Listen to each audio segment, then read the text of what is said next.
good morning, good afternoon, good evening, depending on where in the world you may be. Welcome back to day 3 of the International Women of Blockchain Celebration event.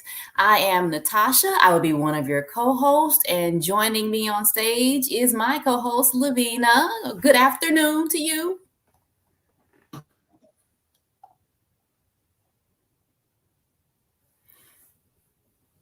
So we have prepared another jam-packed day for you. Today is Thursday, and going with the themes of our days of the week, that means it's Table Talk Thursdays. So we are going to have a keynote speaker for you, and then we're going to round out the day with a few panels discussing some different topics in the blockchain industry. First up, we're going to have a keynote speaker, Tovonia Evans, who is a software and blockchain engineer. But just a couple quick reminders for you as we get the day started. We want to make sure we recognize our sponsors, Block, Hero, Definisty, and Copper Seed Safe.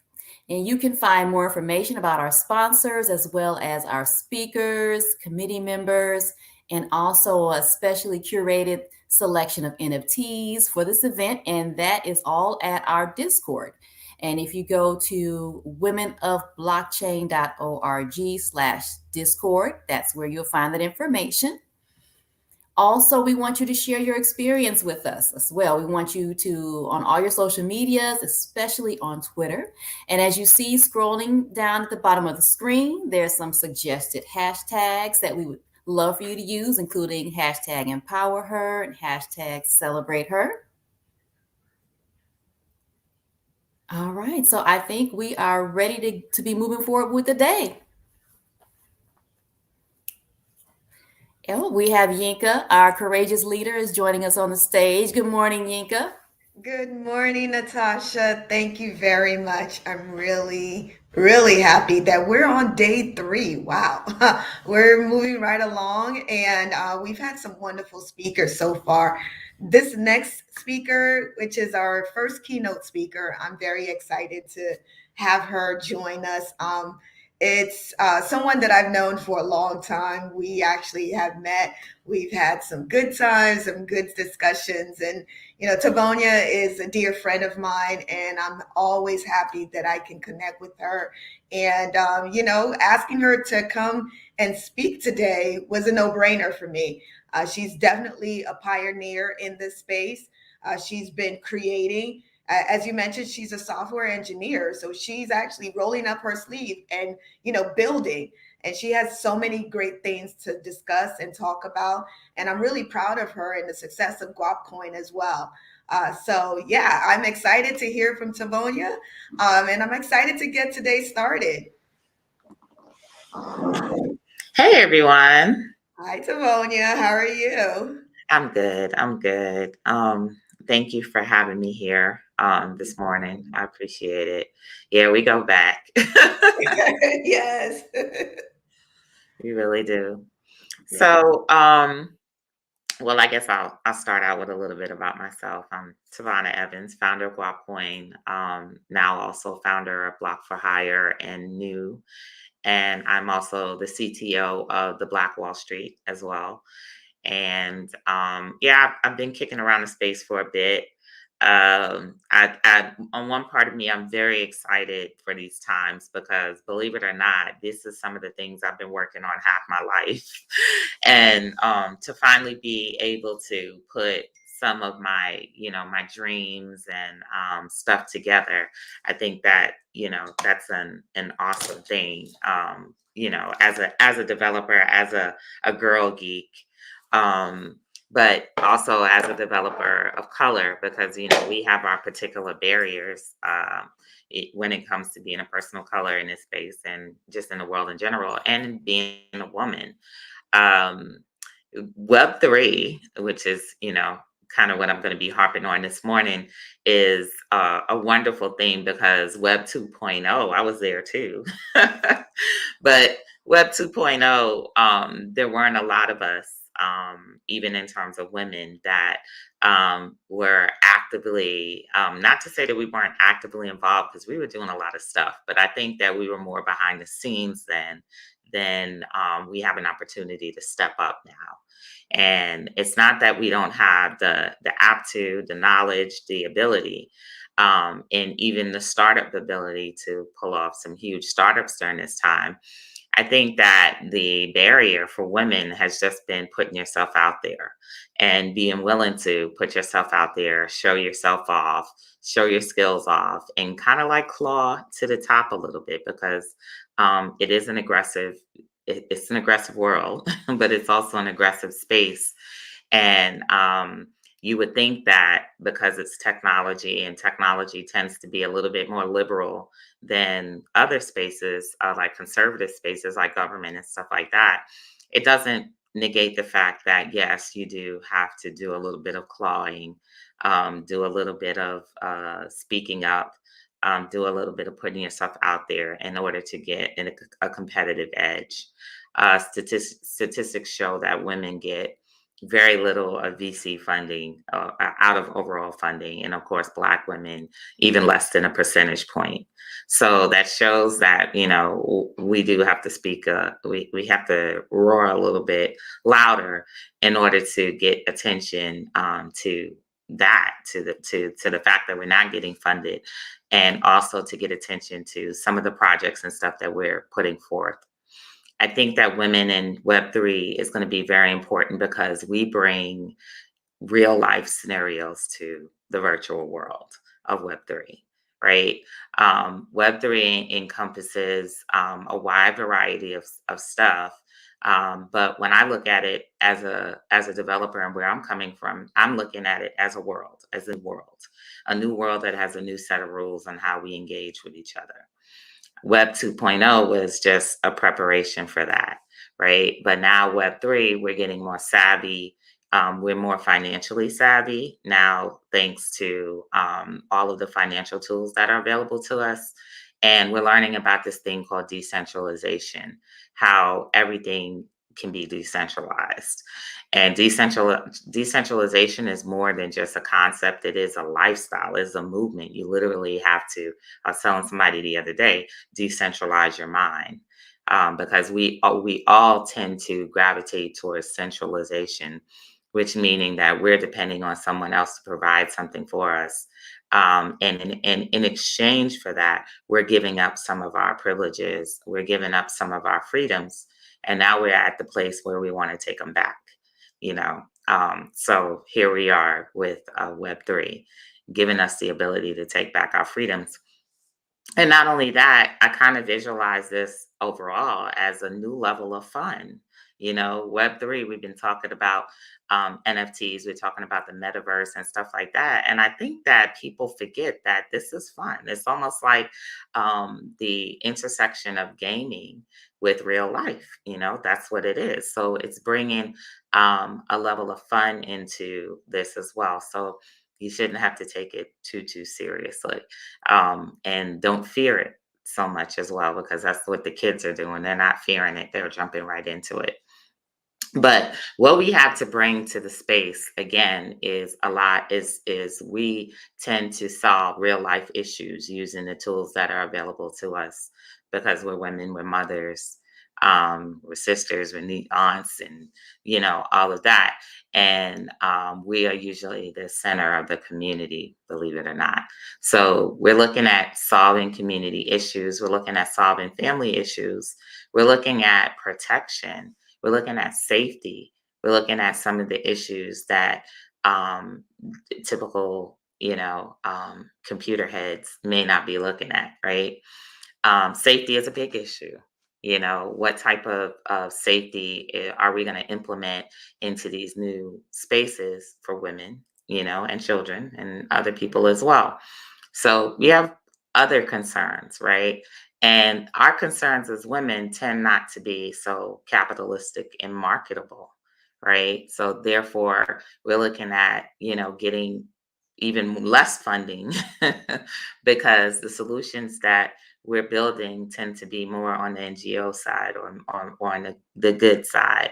What can we do to make this place better rather than what can we do to make more money, right? So we also have to look into how we can integrate more capital features into the projects and things that we want to do in Web 3.0, because if we're not getting money, we'll have to raise it. We have capital, and we have to be very savvy on things like business plans and where the money and the capital is going to come from. Where are the profits going to come from? We still have to think about the profits, because it's the profits that are going to fund not only our project, but future projects as well. So we have a little bit of stretching to do, as well as women in the community, in terms of this space, not only if we want to be competitive and we want to be able to compete with the large entities that are being formed right now, but also if we want to create the money so that we can continue to grow in the future and build more platforms. So, like I said, I'm very excited to be in this time and be a part, I guess you could say, a pioneer in this race for creating a foundation that other women are going to look at and understand and see their place in building this entire world, right? So Web3 is, and again, I like to simplify it because what tends to happen in technology is we throw new terminologies into it every day. New things pop up every day and seem to make it more complex, right? And depending on where you're coming from, you may think that Web3 is just this, just like the metaverse. If you come off the street and you see this metaverse, everyone thinks the metaverse is one place. One thing that someone owns. Maybe it's Mark Zuckerberg and Facebook, because their name is Meta, so they must own the metaverse. And others come in and think that it's NFT marketplaces, NFTs, etc., and that the metaverse is limited to that. When the metaverse is an entire, it's whatever you want it to be, and it's also your capabilities of building as well. So one of the factors I see also that's going to be impacting women in terms of Web3 is going to be training, training and education in this space. Training and education in this space has already been pretty deficient when it comes to everyone. So that means that people where there's a larger gap, that means the training is even more deficient in that space. So it's going to be important that more training, more education is opened up, and that traditional educational institutes, like even if you want to go to Black Girls Code, or you want to go to Girls Who Code, and these organizations, they're going to have to open up now and take a quantum leap forward into Web3. And what that means, and outside of traditional coding. Traditional education has been largely centered around getting a job in a corporation, right? And Web3 is largely centered around startups, because it's so decentralized. Big companies, big names are not here, with the exception of a few social media platforms. But you're not going to find a lot of big names and big platforms. You're going to find a lot of new platforms. You're going to find a lot of new names. You're going to find a lot of individuals, groups, and organizations and communities, because the foundation of Web3 is obviously communities, because communities have built the protocols that are powering Web3 now. So it's a different culture. It's teaching a different culture, a different way of approaching what my career is going to look like in the future. Again, if I'm attending if I'm a part of a cohort, or if I'm in college or whatever, these things don't teach community and community economics and community development. These things are not taught there. So how do you approach that? Well, you approach it by joining communities. I tell people every day that the best way to get involved, whether it's crypto, whether it's NFTs, whether it's metaverse, whether it's Web3, is to join community projects and support them, especially ones from the ground up. Don't be afraid to do that, because that's where you're going to learn the most. These are the places that I learn the most, lurking around crypto communities, lurking around Web3 platforms, NFT communities. These are where you're going to learn in this space. You're learning on the job, and you're learning very rapidly. So be open to being a part of a community so that you can see how a community is created and run, how a development team comes together, and join development teams too, even if you're not a developer, because this is where you're going to learn. So this is the base level of coming into this whole entire, I like to say, consciousness that's being built as Web3, and new thought that's being built as Web3 is jumping in and getting involved. And I'm really excited because I do see a lot of women getting involved, especially on Twitter. I see women forming communities. I see women forming communities around NFTs, and these communities are growing. And I think that is the best thing that we can see right now, is the fact that we are forming communities. And when you see these communities, do your best to be a part, because they need you. And if you want to be in this space, you need them as well. So we're in a great time, a super, super, super great time. I'm so excited, and I'm busy all the time. In busy building, etc. Things that only I dreamt about building are now becoming a reality. Another thing that I wanted to, kind of really state, especially with this audience, is, in terms of learning and putting together, something new. Understand that within where we are in Web3, there are so many tools and protocols that are already here that you need to take advantage of, and you need to study if you're looking to build your own project. It's super important. Don't try to reinvent the wheel. Grab a little bit of this, grab a little bit of that.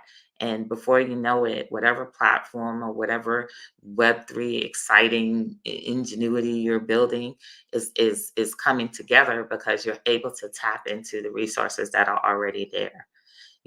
That's one of the great things. I'm currently building a metaverse, and my thought in terms of my code is to seek what's plug and play into my metaverse, utilize that before I try to build anything new on top of that.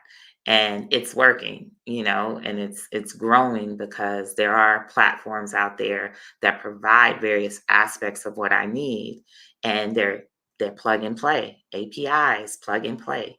We live in an API universe now. They're plug and play everything. You don't have to build everything yourself, right? But you do have to be clear about what it is that you're trying to do and what it is that you want to do.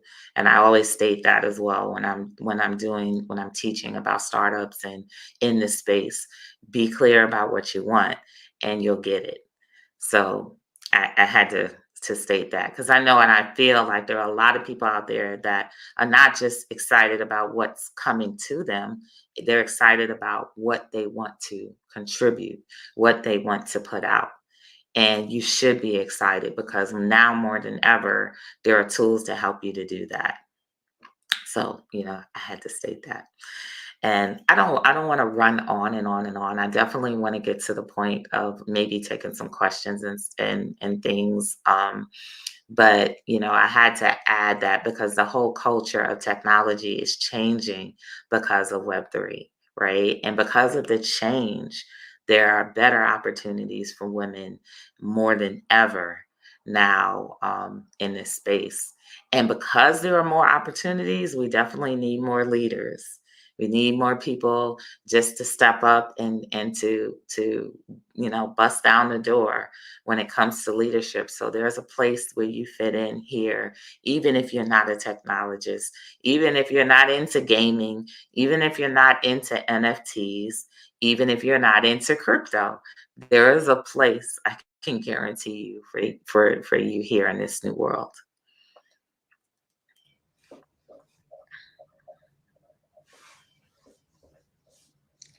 And Tovonia, I love hearing you talk.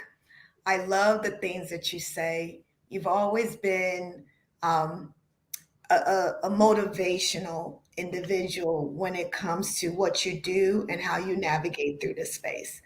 And I'm always happy to have connected with you many moons ago, right? We can say that now. But I'm still learning even from you right now, right? Because I have so much that I wrote down, and I'm like, man, this is good. Like, she's shedding some knowledge here, and this is awesome. Like, one of the stuff that you said initially was that the whole decentralization aspect is not just a movement, it's a mental shift, and that's so true. And I think a lot of people forget that in this space. They just think, oh, I'm here, but they don't shift their mindset, right? And so when we don't shift our mindset, we're at a liberty to continue on a lot of the things that we're trying to disassociate ourselves from, right? Right. And I've seen the way that this space has navigated, and there's some times where I'm like really happy, and there's other times where it's like, oh no, don't you guys see that you're kind of repeating what's already out there? Yeah. So like, you feel the same way, right? And Yeah. so what would be, aside from shifting the mindset? Okay, well, let's dig into that, right? How would you advise someone to shift their mindset? By participating in the process. You got to be very open. Understand that this is unlike nothing you know. This is not the corporate world, right? That is the centralized world. This is the community world. And I think that it's funny because decentralization is probably the heart of a community. So now we're finally learning how to build a community. And honestly, amongst, of course, Black and Brown folks, we've had a very difficult time building community or rebuilding community outside of the continent in ancient times, etc. So this should be even more exciting for us because it gives us the blueprint and the protocol to do so, right? But you got to go in open. You got to go in as though you don't, as a child. Like, this is totally new. You don't know everything. This is a new way of doing things, right? And it's a more autonomous way. So if you're looking for freedom, now you got to have responsibility. So responsibility is coming to individual responsibility. And, blockchain has given us the framework to have that personal responsibility, but still be able to deal with people freely. And that thought is inherent in decentralization and decentralized communities. So it's exciting to see that, where we're going with this, and it's definitely going to bleed over into our everyday lives. It's not just a computer thing. It's not just an online thing or a tech thing. It is going to be a lifestyle. So it's best to know it now so that you can master the lifestyle that is growing in the world as a result of it. No, that's perfect. And that's so true. So we do have some questions, and I'm going to build those questions along with some of the questions that I have. I heard you say, this day and age, you don't need to reinvent the wheel, right? And that is so true. If you think about it, a lot of the things that we're used to now essentially has been building on things that we've had in the past. Like, for instance, the whole, the audio, the platforms that are now, they're kind of playing on party lines, right? That we used to have, and then that was playing. Yeah, So, absolutely. you Nothing new know. under the sun. Yeah. So, one of the questions that we had was, how can someone with no coding experience learn to code? And you mentioned some great companies out there, so please elaborate. Well, first of all, I want you to firmly embed yourself in the no code movement. We are moving beyond coding. We are firmly into the new no code automated life movement. Everything is automated. You want to learn automation. You don't want to learn coding. You want to learn automation. You want to learn how to use no code tools. Because, like I said, there are plenty of things out there already. Most of the things that you love to use are just created on top of platforms that are already there. And all that new platform is doing is plugging and play into different elements. Facebook is definitely a platform that kind of really brought that into fruition, plugging into other things, because things were plugging into Facebook. For a long time, we were using Facebook for our authentication. We use Google for our authentication. And guess what? When you create an app, now you don't even have to worry about authentication and having, you know, a login in an area for users, because we have all different types of authentication APIs out there right now that take care of it. And now with Web3, we even have using your wallet as an authentication into getting into a system using MetaMask or whatever. So you want to, what you want to learn is what tools are available to me. That's what you want to learn, right? And then eventually, if you want to tweak it with a little extra code, you can let you know what code you want to learn, what types of code, because what we tend to do is we go to college and we learn these coding languages and stuff like that. And some of these coding languages are becoming obsolete and we won't even be using them anymore, right? Now everything is a JavaScript library, you know, a whole world of JavaScript libraries. And JavaScript used to be strictly for front end. Now it's for back end. Now it's, you know, all of this types of stuff. So that's why you want to delve into the no code and automation tools, right? Master those, because those are easier and you can pull together things like MVPs, minimally viable products, very quickly using just automation tools, using APIs that are there. So that's why you want to get yourself into the no code movement, because that's where everything is going. Trust me, human beings don't want to make things harder. We want to make things easier. Right. So it was only a matter of time before coding became a lot easier for humanity. All right. No, that's awesome. That is so awesome. So you guys hear it now. We're moving towards automation. So start, you know, getting ready for that. I do have a few other questions before we let you go. So one question in our chat was, has your experience in this space been a welcoming one that leans towards authentic collaboration, or is it capitalistic competition mindset driven? It's definitely a mixture. So because it's a mixture, you yourself have to learn how to balance it.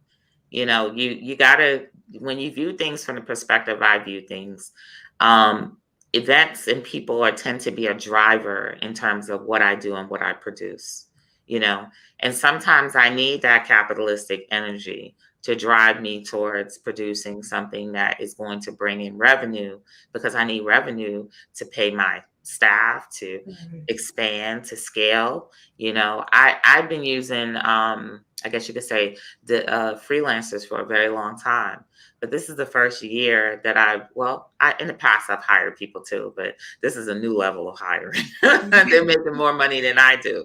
But I, you know, recently hired my first full-time developer, right? Which is an expensive feat, really expensive. And it's scary because you know, you'll look at it and you'd be like, that's going to be a lot for me to handle. But what it does is it keeps me more efficient and it keeps me driven towards achieving my ultimate goals. And it also keeps me driven towards raising capital, because like I said, I think as women, we tend not to want to be those I'm a raise capital kind of people, because it's you know, it could be very sharkish. It could be very, you know, it almost feels like sometimes begging people for money, right?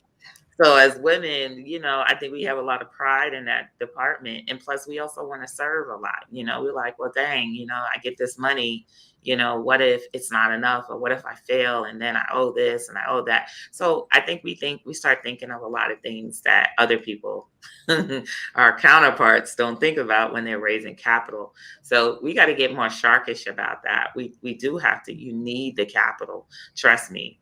Because if you don't raise enough capital, that could be your failure point right there. It's not that you don't have a great idea, it's that you don't have a great system or a great product. It's just that you didn't raise enough money to scale it or to keep it going. So it's very, very important.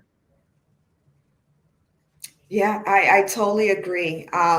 You know, and that's something that we have to start mentally shifting our mindset about, and start getting ready to, think far beyond just our comfort zone and get uncomfortable sometimes. And, acting like a shark is probably something that we need to start Yeah, perfecting, right? sharks, I think a lot tigers, of our and ideas a are lot of those other crafty animals and we exactly. got to adopt those aspects. And like I said, I coach a lot of people. I know I coach a lot of women, and in coaching women, my main message has been put yourself out there. Don't be afraid to put your face out there. Don't be afraid to put your voice out there, because 9 times out of 10, that's going to seal the deal for you. People are going to gain a level of trust with you that maybe they couldn't gain with Walmart, because they don't know faces and people and stuff like that. But they're getting to know you, and you will have to, in this decentralized world, evangelize for your products and your services and stuff like that. That's very, very important, because a new type of investor is coming in the market, not the old types of investors that will go to investor houses and, these people, these brokers and hedge funds and stuff like that tell you and allocate your money. The new investors that are coming into the market are trying to invest for themselves and getting involved for themselves. And the way that they do it is they connect with people. They connect with faces, with missions, with messages, etc. So you have to do that. It's going to be very important. So true. So true. You heard it here first. She's giving you some gems. So I hope you guys are listening, taking notes, and you're going to follow through, because that's very important. You got to follow through. All right. So the next question is, what is the future of cryptocurrencies like Guap Coin, which is your coin, your awesome coin, as we move ahead into the metaverse? Because you did mention the metaverse is more than just Facebook. It's multiverses out there. And will there be only one currencies? Ooh, that's a good question. Is there only one planet? Ooh, okay. Okay. So the future of cryptocurrency is interoperability. And that's platform bridges and working with other platforms. That's the future of crypto, interoperability. Don't let anybody sell you on there's going to be this one thing that rules them all.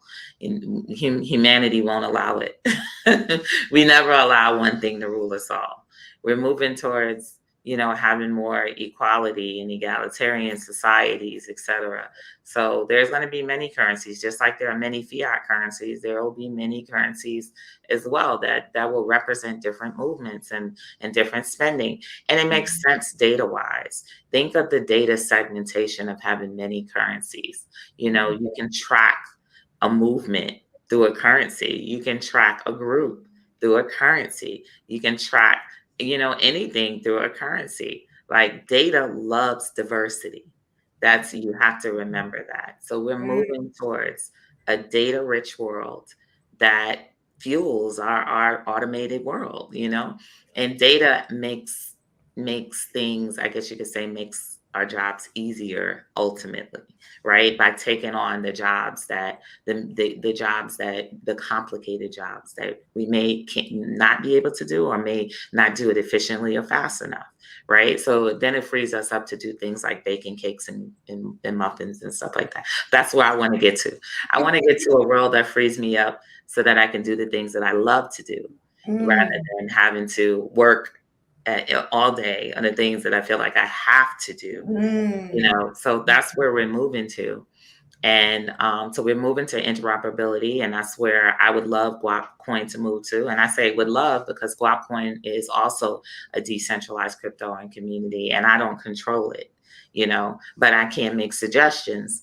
And my suggestion is that we work on a layer two solution that will allow us to be interoperable with other EVM, which are Ethereum virtual machine compatible platforms. So that's where we would love to move. We want to be able to have smart contracts, NFTs, and marketplaces and dApps as well. So that's the direction we're going. And that's the direction that pretty much that's the standard of direction a change should be going. Yeah, man, I love it. You mentioned something, I think it needs to be emphasized, right? Because I think Silicon Valley tends to forget this. It's that data loves diversity. Y'all Yes. hear that? Data loves diversity. Okay. So, in the tech space, like you mentioned earlier, it wasn't that we weren't out there, we were just not noticed, right? I went to college. I had a lot of people who were computer science majors, and Silicon Valley became a boom. And then all of a sudden, you hear the narrative that there are no Black people interested in tech, which was false. We were out there. And then you hear, women aren't interested in tech either, which is false because we're out here, right? We have pioneers that have been out here for years that we're just finding out, right? That NASA is just celebrating, right? And it's just like, I hate these narratives that get pushed about um, the African diaspora as well as women, being that we're both, both. Um, and I just want people to know that we're here, and diversity is what's going to help us create that world that we need, right? And I say need, not just want, but we need, because I truly feel like we haven't experienced or live in the utopia world that we can really obtain. And speaking about the metaverse, that's what a lot of people are trying to build. They're trying to build a reality that helps them escape what's going on right now, right? Yeah, and You mentioned a that place that helps them to utilize their options. That's another Mhm, level of diversity. I've mhm. always been a community builder. I've always been a world builder. I always wanted to build worlds because I was like, hey, if I'm having a difficult time building it here, I'll build it elsewhere. So that this gives me options. So true. All right, so two more questions and then we'll wrap up. So, how do we close the gap between women who are crypto curious and onboarding them into Web3? Because, a lot of people are strictly staying to like one segment of this ecosystem, and they kind of become maximalists of that segment. And then they don't want to move on to like the other aspects. So, how do we bridge that gap? Well, this is the thing. Don't be afraid of taking advantage of the most simplest gateways and tools to getting involved in this. A lot of people are not Facebook fans because of what has transpired in the past. But I truly believe what has transpired in the past is because you have such a behemoth that winds up, losing touch with, its human counterparts. So what happens? Human counterparts have to get involved. They have to get to be a part of that and disrupt that. But there are too many tools, and Facebook is one of them. Meta is one of them. Oculus is one of them. These are things that you should be getting involved in and gaining an understanding about what's going on, even on the hardware side and the access side. Don't be afraid to set up a workroom, a Facebook workroom on Horizons and do your first VR workroom there. Don't be afraid to do that just because it's Facebook. I hear a lot of flack about that. But hey, it's a tool just like everything else, and it's a fairly inexpensive tool because you got a lot of other tools that are really expensive, but it barely costs anything to you get an Oculus or grab your kid's Oculus that you bought for Christmas and set up a workroom so that you can get your first taste of a metaverse and what the capabilities and possibilities are. Don't be afraid to lurk. Like I said, you got to get involved in projects to understand what's going on and to be able to build your own project, you know. So don't think that you got to jump back in school, get some advanced degree to be ready. You got to understand that most of these platforms were built by people with no degrees. Mm, you know, they that just, part. but they just have vision, right? So don't be afraid to open yourself up to the vision and explore. Don't be afraid to explore. Mm, Separate yourself from the dogma of, this is wrong and this is right or this whatever, and explore like a scientist. yeah. Explore. That's it. And that's what I do. I'm the first person in line to try something, a new experience, to at least see, what's out there, and to stimulate my imagination in terms of what is possible for me to build, and how maybe I can maybe utilize some of the things that are out there and what I'm trying to do. Nice, nice. Now, I know I said I had two more questions, but you are a popular keynote speaker, and the questions are coming in, and I just feel like I have to ask you these questions because they're really No good. problem. All right. So if you don't mind, I will stop after these last two questions. And actually, I do want you to talk about your new platform that you just built as well before we wrap up. I got to Which give you all one? the kudos here. Which Um, one? Bob so Sarah. I have a question in our comment section that says, how do I get my girl students involved besides Black Girls Code? What do we do now? Is basically I know for me, this is something that I'm doing, and I'm trying to figure out how I can package it up, I guess you could say. But one of the things that I want to do is, if someone gets together 50 to 100 girls, then I'm there. You know what I mean? Like, I'm there to do a talk, or cohort or something. You know what I mean? What you need to do is organize your groups, your groups of girls. So if you have a group of girls, there are people out there who will bring the technology to you, rather than you having to bring the technology. You bring the girls to find something. You know what I mean? So organize your groups. And then, again, you have to be a part of these circles, joining these communities. And then you can say, hey, I have a group of 50 girls, and I would love for someone in the space to talk to them and to give them some instruction or knowledge, or advice in the space. And somebody will come forward. Absolutely. You know what I mean? So organize, but on your side, join the projects, be a part of the projects, and you'll find somebody to come and to mentor your girls on Web3, blockchain, crypto, whatever. awesome. I'm gonna hold you to that because Oh, as you I'm with it. I I'm with it. know you with it. I know I I'm, can pick up the I'm a show phone and upper. call you. Same here. You could pick up the phone and call me Yeah. too.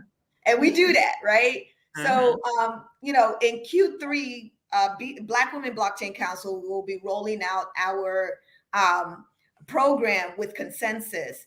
And we have this initiative to increase the number of Black women blockchain developers by 500,000 by the year 2030. And that's a goal of mine. I think we need to really tap into this whole ecosystem and be builders. And I do agree with the no code movement, but I also agree that there's need for us to build and create in this space.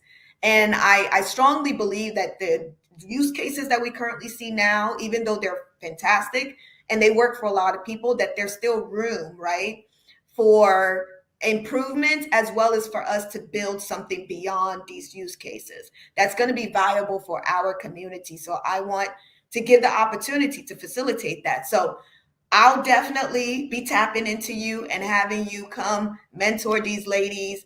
It is open to the entire African diaspora, so we will have guys involved as well. But just the opportunity to tap into your mindset and be there with you, I think it's fantastic. All right, the last question is, yesterday, we had a great panel discussion, and one of the topic was, the scams in this space, right? And one of the comment was, what is your thought about that in relations to the amount of scams that are in this place, and how that's going to, or will it hinder the evolution or progress that we're looking for in this ecosystem? It's definitely not going to hinder, but that's why you should get involved in projects. true indeed, you may not be able to foresee something going on down the line, but I think that sometimes when it comes to projects, we like to use the word scam, but it's not really a scam. What happens is a project will fall apart because of lack of something, like maybe they need more money or maybe they need more participants, So back in the days when projects fell apart, they would get taken over by the community. The community would come in and say, well, hey, we'll take it over and make sure it continues, right? So understand that you have an important part. You play an important part in every community, every project, right? And if you truly believe in that project, then you need to be all in terms of contributing, sharing, and when there are issues, maybe presenting solutions, or maybe you can get together and, like I said, recover a project. It doesn't have to, quote unquote, fail, right? I think that I have more of a liberal view on it because behind the scenes, there are way more scams going on in the bigger projects than there are in the quote unquote smaller projects. There's a lot that goes on behind the scenes in the crypto world, right? And if you have enough money, you can hide what goes on behind the scenes in the crypto world. So just remember that, but you want to be savvy, you want to be educated. You definitely don't want to wager more than you can afford on anything.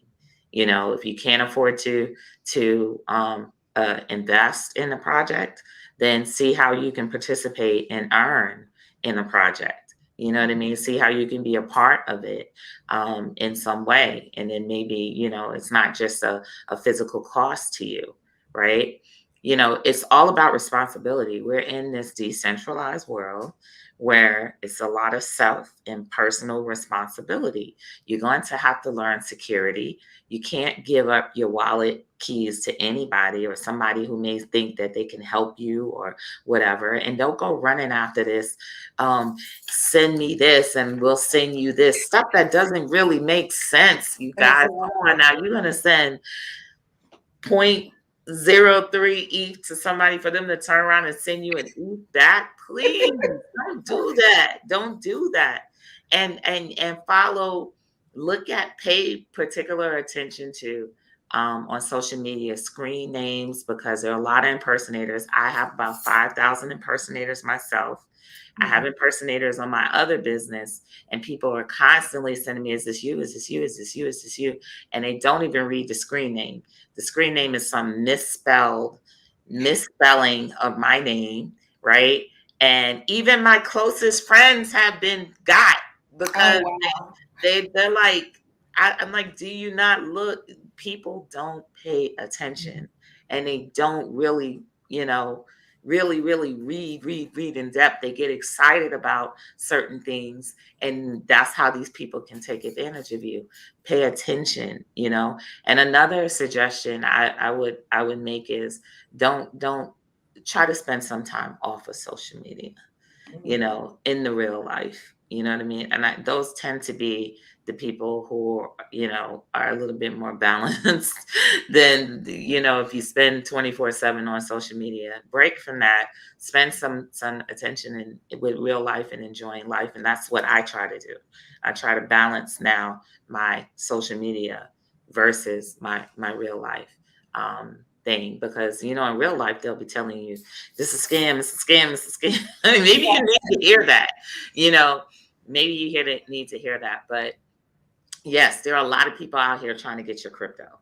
Just remember that everybody's trying to get. There are people that they get online every day just to perpetuate these things, because there's always going to be people who are going to fall for it. You just don't be the one.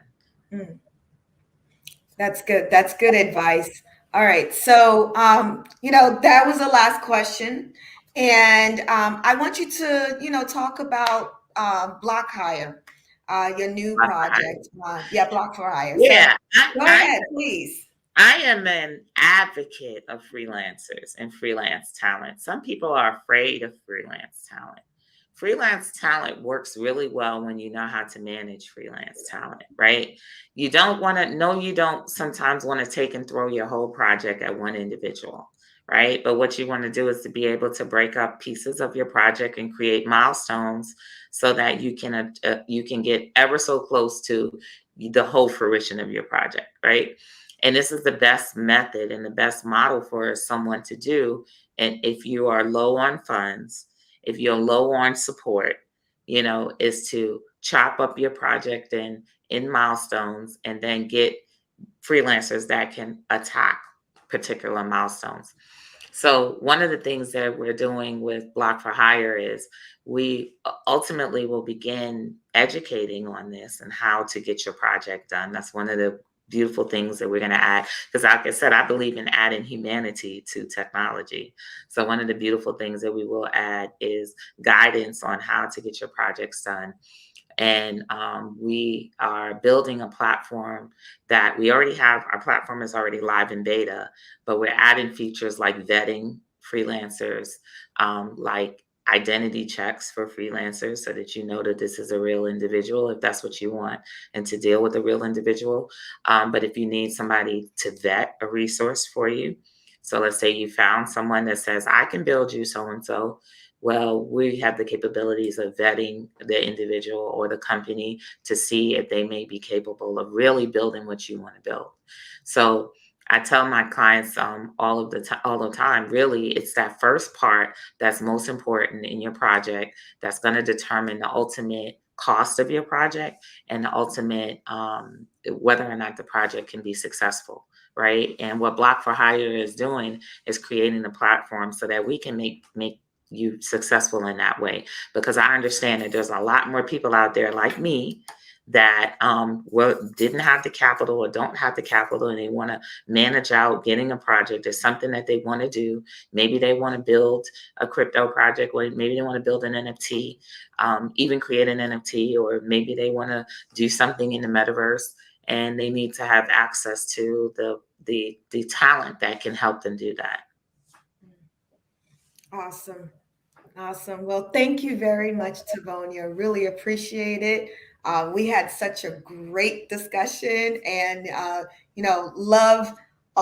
a lot of great quotes that we will be posting from your segment today, and I truly appreciate it. Fantastic job. Thank you. And that concludes our keynote speaker. Yeah, thank you very much, Tovonia. Appreciate it. Wow. I guess in this case, Natasha, curiosity does not kill the cat. Curiosity definitely leads to knowledge, and #empower her. So yeah, awesome segment. Thank you so very much. Any thoughts from your end, Natasha? Well, I mean, I really enjoyed Tovonia. She just gave some great insights into, Web3 and the future of Web3, as well as giving some great words of encouragement to those who are interested just in blockchain in general. Yeah, awesome. So I think we're going to head off to a 5-minute break. But before that, we just want to give everyone a bit of a reminder around the schedule for today and for the rest of the week. All right, so we know today is Table Talk Thursdays. We are also going to have a lot for you for the weekend as well. We've got that covered with Futuristic Fridays, where we're going to take a trip into all things metaverse. Then for the weekend, we've got Sponsor Saturdays, where we're going to highlight one of our sponsors. And then on Sundays, we have Self-Care Sundays, because even in the metaverse and in all of the work that we women are doing in blockchain, we definitely need to make some time for some self-care. So that's what we have coming up for you to round out this week. And for the entire month, we have the same themes as well. So what we're going to do right now, before we come back with another good panel discussion on blockchain, we're going to do a brief intermission. So we'll see you in a few minutes.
Hi, welcome back, everyone. Hope you grabbed a much needed coffee to get your day started. All right, next up, we're going to have a panel discussion. Hosting that discussion for you will be one of our committee members, Corey Clay. She's also a moderator and a content creator. The discussion is going to be revolving around, of course, blockchain and the possible issues that may come with the privatization of it. So we're going to be bringing Corey on up to the stage. Welcome, Corey. We're looking forward to this conversation. Hey guys, can you hear me okay? Yes, we can. All right. Thank you very much and good morning to everyone out there. As long as y'all can hear me, we're good. I don't know if you can see me because I can't see me. But if y'all can hear me, then we're still good. And we're just going to continue absolutely on with our guests that we have coming forward to discuss privatization of blockchain with you. We have Hannah, Christina, and Mona. And we're going to bring up Hannah to introduce herself.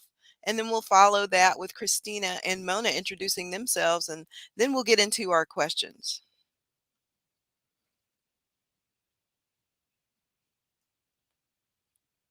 Hi, good morning. Can you all hear me? We can. And Hi. welcome. Hello, Corey. Thank you for the welcome. And Tovonia, that was a very inspiring session. I got goosebumps hearing and listening to your such an inspiring speech, and how you spoke about bringing up the community and the freelance and the technology. It was very inspiring, and very excited to be here and celebrating the women of blockchain with the panel with Christina and Mona and yourself, Corey. Thank you so much. So my name is Hena Venugopal, and I am a director with DTCC. DTCC is a post-trade premier SIFT move financial utility in Wall Street. So we manage all the post-trade clearing and settlement. I am working on a project ION. It is a blockchain initiative to convert or transform this Wall Street settlements using blockchain and digitalized DLT technologies. So I'm very excited about it and to talk about that privatization and blockchain DLT technology and how it can be used on the capital markets. In addition to Hannah, that, can you just go back just for a second and explain what is DLT for those who may not know? oh, absolutely. Sorry about that. So DLT is distributed ledger technology. So when you talk about blockchain, that is the core of the blockchain. So if you have a network, so let's say a blockchain network, and there are like nodes on this blockchain who are like enterprises, right? Who are like firms. So it's a huge DLT network, which is a blockchain in essence. And on that blockchain, there are multiple nodes, and each nodes are an enterprise. So for example, if you're talking about Wall Street, a blockchain on Wall Street, each of that node can be a bank or a broker or an account, right? So each of that node will have that distributed ledger. So that is the beauty of DLT or blockchain. So the ledger or the data is like distributed. So it's the essence of the decentralization. So that data is distributed in ledger, or ledger is basically a database. So it is consistent, and it is a single source of truth, and it is distributed across the network. So each of the nodes who are participating in that settlement or that transaction will have the exact same copy of that ledger data related to that transaction. So that is the consistency across the network of the participants in the transaction. And that is the beauty or the advantage of DLT, what we call as a single source of truth or no need of reconciliation, right? So that is the DLT, which is in a sense distributed ledger technology. And we can get into that as well in depth, Corey, if you want to. But as part of my introduction, I wanted to also add my other role, which is like author. So I'm publishing a book on blockchain. I don't know if you can see it. I can see that. It says Be Mine, right? Yes. So it is Be Mine. So this is the book. I hope you can see it. Mm-hmm. So that's my avatar. The Be Mine. This is an easy read on metaverse, blockchain, cryptos, mining, and investment. This is one of my efforts. So as Tovonia was saying, this industry, DLT or blockchain, has enormous potential. But what is stopping us, right? So the entry to this, there's like a lot of barriers for adoption. So we want to make sure, as the previous speaker was saying, diversity in data, right? So we want to make sure all the diverse population has access to this amazing technology. So how can we really make sure that adoption rate is high and the barriers to the adoption can be eased, can be lightened, So everybody, like, even if they are beginners, even they are youngsters, even they are diverse minority groups, they all feel like they are welcome to this field. They have access to this knowledge, and it is accessible, and they could understand it well, right? So this is one of my attempts. So this is, as you can see, even though I'm a certified blockchain professional, this take is slightly different, and it's a little bit unorthodox, out of the box way of writing a technology book. So it's even the name says Be Mine, which stands for Bitcoin mining, but you can see the Bitcoin sign here. But still, the Be Mine itself is catchy for a youngster who is looking at this book, right? So this, and as I said, it's an easy read. So it explains all the DLT concepts very easily. So any person who is like crypto curious and a beginner, they can really come pick up this book, and they can be an expert on this field. So this book, as you can see, the avatar here is the heroine. Her name is Lux, and she is an astronaut, shuttling between all the planets like Mars and Jupiter, and you name it. So she's an astronaut, and also she's a miner, and she's a philanthropist. So she has all these three hats, going in this book. And as an astronaut, she goes to Mars, and and she also, the other character on this book is Cyrus, who is a talented singer, but he's like struggling to meet his ends. And he's a friend of Lux. And when Lux goes to goes to Mars, how Lux introduces Cyrus, who is like not at all tech savvy, who is like a beginner to metaverse, and how they meet on metaverse. And Lux is a struggling artist who is trying to get this his music talents going. So he goes, Lux introduces Cyrus to creating a music concert on metaverse itself, right? So Yeah. so there's a lot of that going on. I will talk about it in the later session too. But thank you so much, and it's great to be here. Thank you for the warm welcome, Corey. Oh, no problem. Thank you, Hana, for that wonderful introduction of yourself and what you're doing. Let's move on to Christina. Good morning, everyone, from the cold, frigid air of Boston. Hope you guys are much warmer than I am right now. Hi, everyone. My name is Christina Liber, and I am the founder and CEO of Voyager and the VVIP token. My first trade is that I'm an IP attorney who has gone complete founder, so I've gone to the dark side for other attorneys, but I find it's much better here. And interestingly enough, I've gone into travel tech.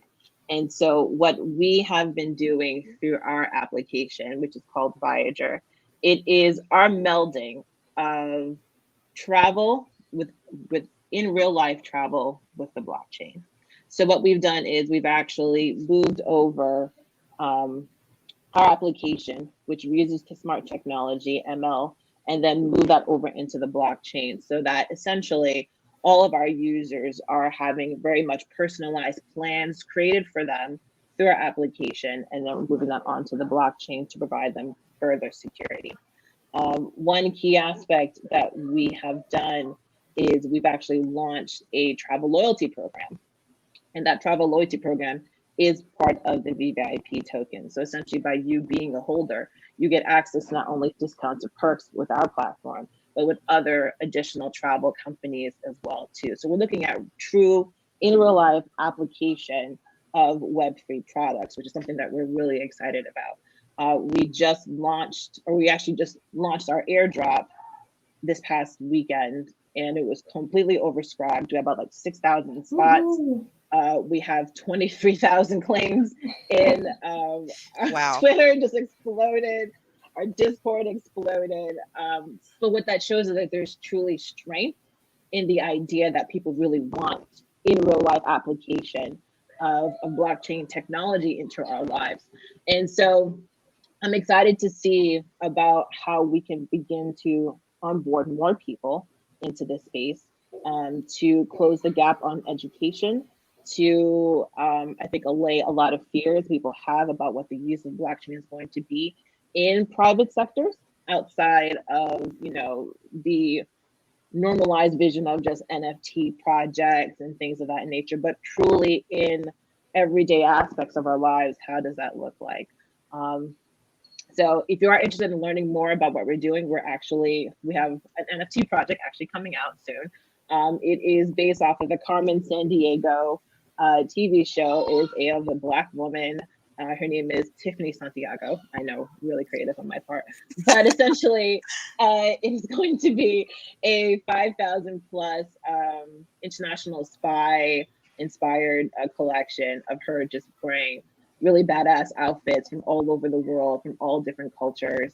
And they're all going to be created by artists from the African diaspora. So it is something that we feel very strongly about in bringing more Black and Brown people in particular into the Web3 space. And this is how our way of doing that.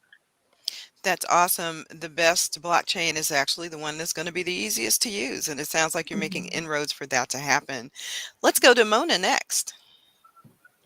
Hi, everyone. I have a slightly different angle, I think. I work for a venture capital fund. So I'm not a startup founder myself, but I work for a German-based VC fund with, I'm in London. We have a colleague also in San Francisco, but we are quite European-centric at the moment. And we mainly invest in DeFi projects, protocol or infrastructure projects. And we do, I would say that is our focus. So we don't do that much metaverse, NFT, or gaming, but we're quite narrowly focused in the, let's say, more finance space due to the fact that we have a very strong network in that financial services space, therefore can provide the most value to the startups that are in our portfolio in that area. My role as an investment manager is essentially to look for startups, for good startups to fund. We are kind of seed Series A stage investors, so not super early stage, but also not, when the company is already very, very large. And we are looking at these insane evaluations in the space right now. But yeah, in that middle field. And my role really is to find amazing startups to invest in, and make sure that they grow, make sure that they have a phenomenal team, help them to thrive, and support them throughout their journey. I would say that's pretty much what I do in a nutshell. Okay, well, it's a very necessary thing. We have to have funding, and VCs have definitely been instrumental in expanding the ecosystem of Web3. So thank you for the work that you're doing out there. Let's get to the first question, which is basically explaining for us, and just break it down because we have a lot of listeners who are, just learning about Web3 and blockchain. What is the difference in terms of what is private versus public blockchain? And we'll start with Hannah. Sure, Corey. Can you hear me? I can. Yes.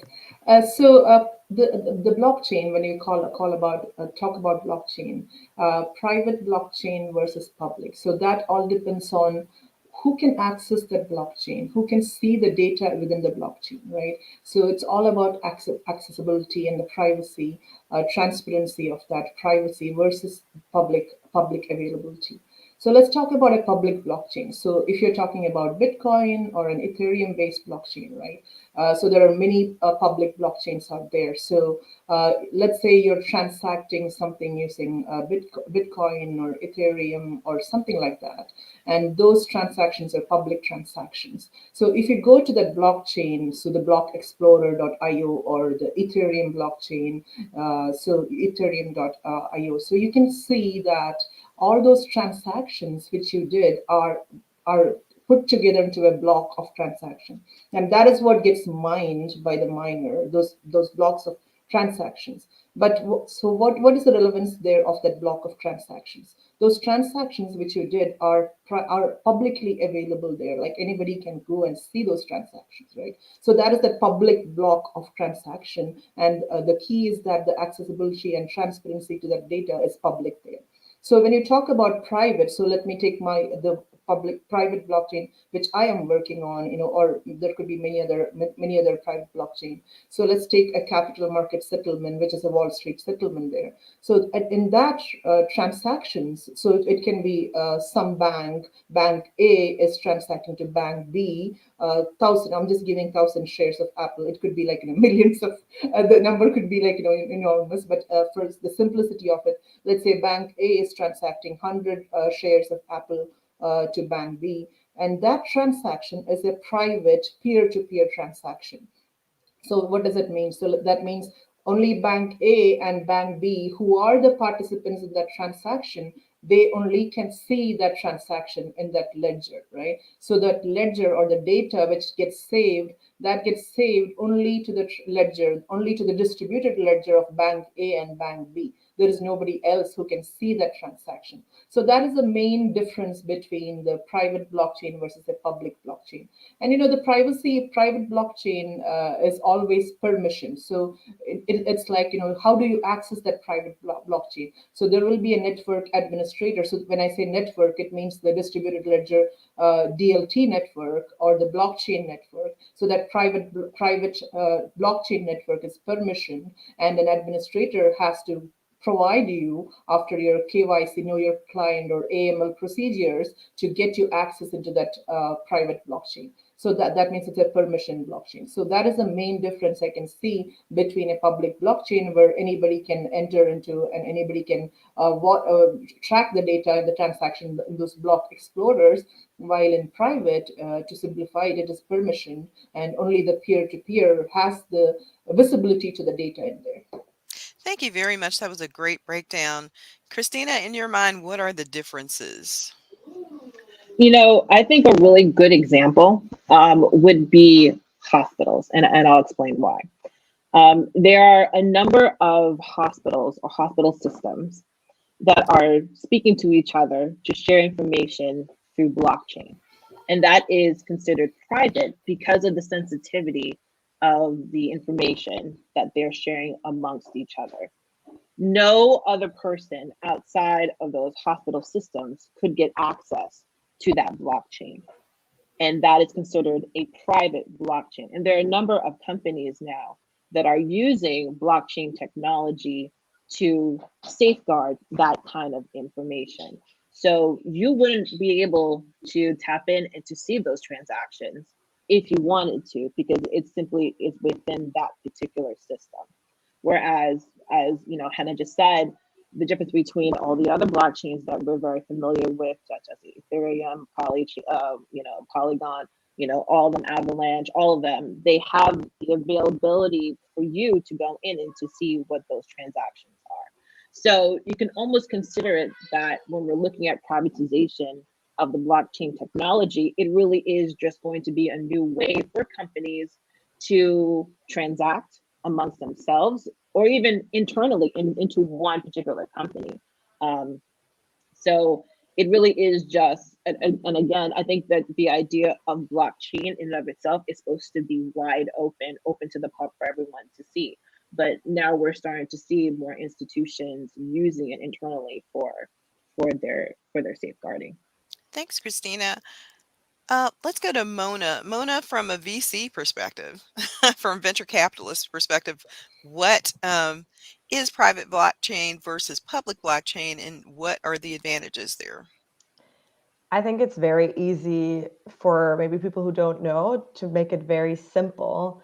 A public blockchain is a blockchain that anyone can join, and they can participate in everything that the network offers them, right? So you, me, everyone can join. And Ethereum is probably the most well-known example for a public blockchain, let's say.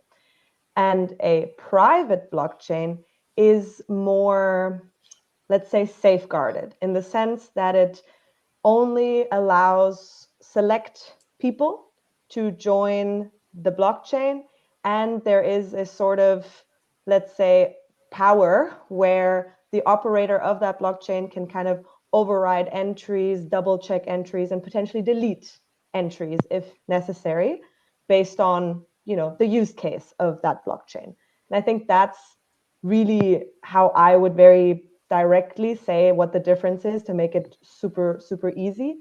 Then there's obviously also the kind of the permissioned blockchain, which kind of has properties of both, right? And that is, I think, what we're seeing a lot that is happening in the space that allows enterprises to essentially join this blockchain technology evolution without kind of going against the regulated necessities that they are, Yes. that they need to essentially apply to. No, you know what I mean? Yes, I do. So essentially, I think that's really what we're looking at. And from a VC perspective, we of course we personally mainly look at public blockchain, players, because that's for us most interesting.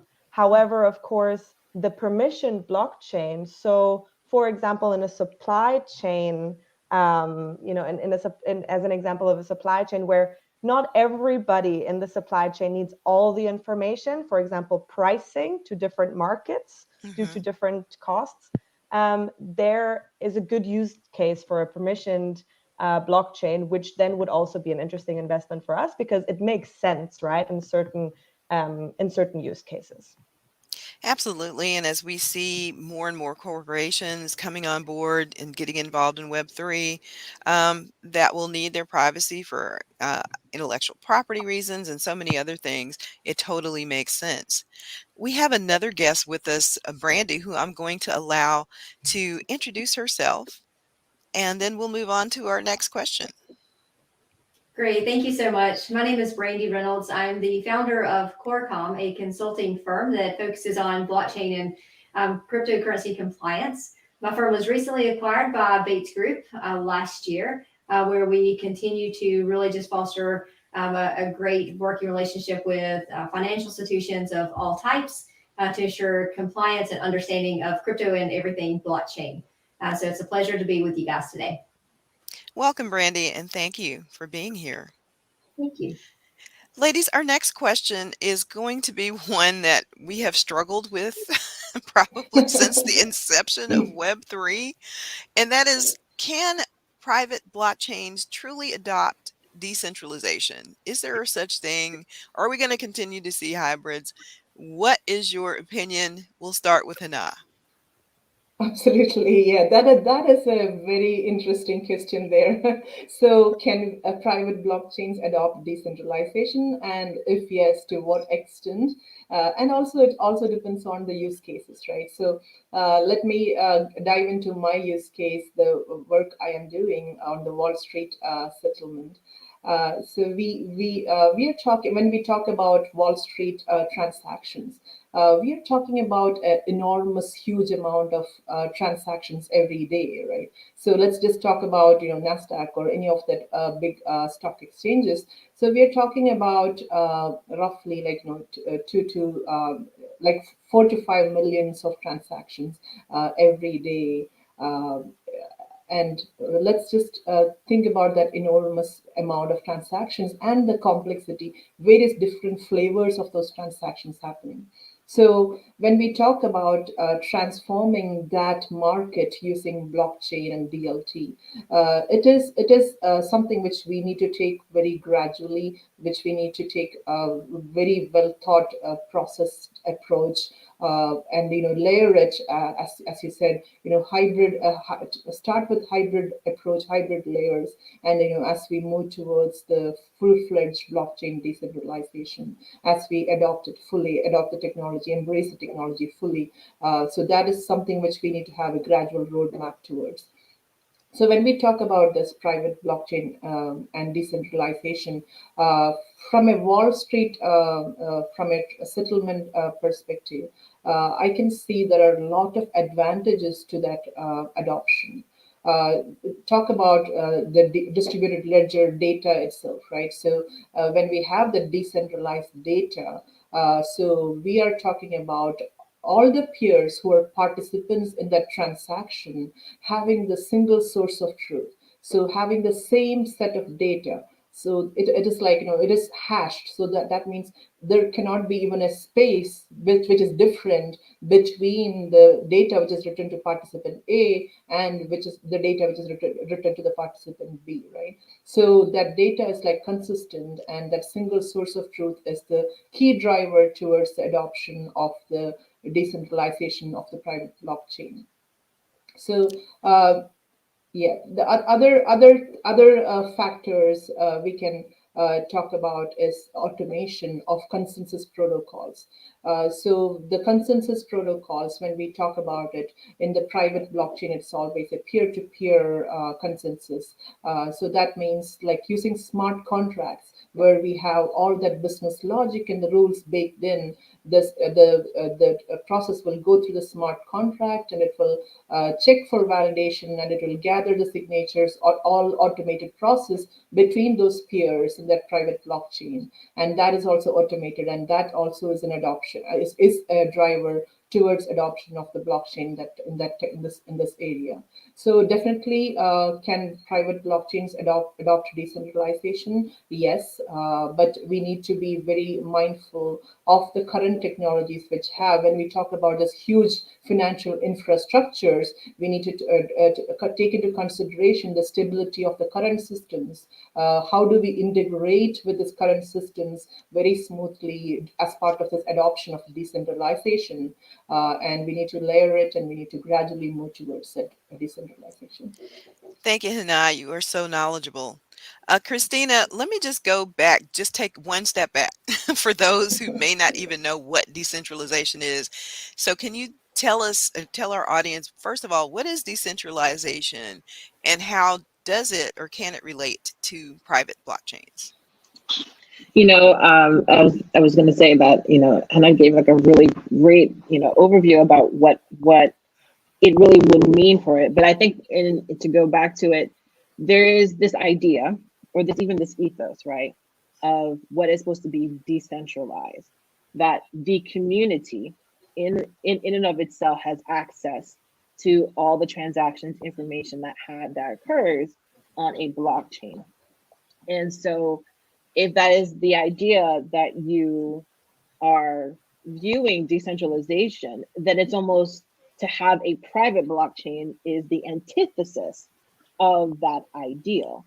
And so, and I think that, for those who have this ethos of what Web3 is supposed to be, of this decentralized way of not one particular player having all access to information or be able to manipulate data, it's an interesting question. And for myself, and it's kind of a cop out, but it's a lawyer cop out. Like, it depends, it depends on how you feel about it. There might be those who take a very hard stance and say that all blockchains should be available to everyone, because if we are transacting with these particular companies that are incorporating their data or their products into a blockchain, then the consumers themselves should have access to that information in order to ensure that whatever data that they're feeding into a company is actually being taken care of through the blockchain technology. But then there are concerns, like I mentioned, about hospitals. If they are beginning to incorporate things of that nature because of the sensitivity of the data, then that blockchain cannot be fully decentralized in that ethos. So it's a conundrum that I think we're still going to be fighting for a long time. Yeah. I don't think there is a clear answer yet. And I think it's going to age. I always, whenever I try to explain it to people about Web3 is, we're coming to it in a new adulthood, right? Because we're finding new philosophies about how we view life and what it means to be transacting on the internet and things of that nature. Adulthood is hard, and adulthood isn't always clear. It's a lot of grays. And I think that's where we're going to be for a little while until we can find a consensus. Awesome and well said. Mona, this is a challenging one, and we're, as Christina said, still growing up, trying to balance transparency and, privacy where needed. What are your thoughts here? So I think to answer the question, I think private blockchains are never going to be fully decentralized because it's directly against what they are. Private blockchains are essentially what a public blockchain is not, which means you have to be verified. There has to be a centralized entity, person, group that verifies your identity, your permissions, and your role within that network, which means there is a need for someone to do that, right? And there's a need for something to manage this and make a decision on this. And like I said, potentially even delete things that have been done within that network because they're not appropriate. The hospital is a great example that I think everybody can relate to.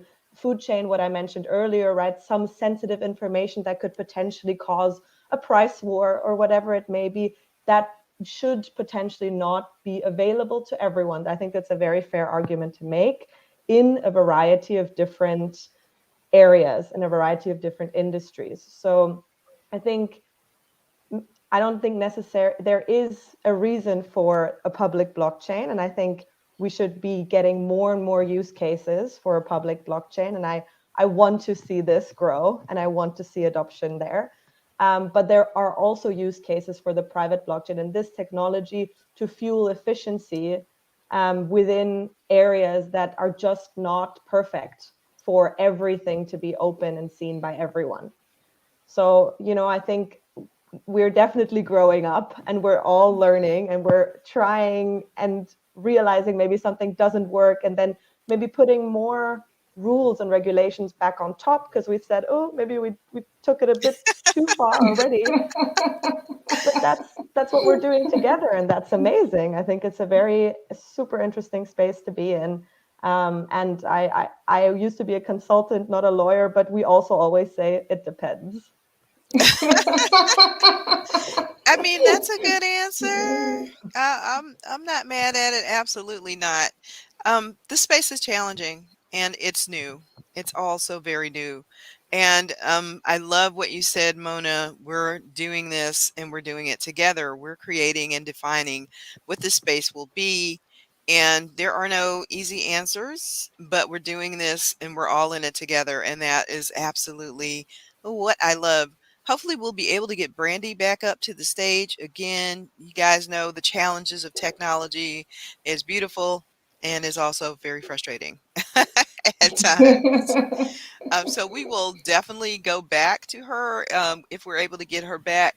But let's move on to our next question, which is very much related to the one we just asked, and that's the role of corporations within blockchains, and especially as it relates to all the things that we just mentioned. We see corporations trying to figure out this space, seeing the potential, seeing the opportunity, some of them jumping in and doing it well, not a whole lot of them, and some of them like getting it really, really wrong.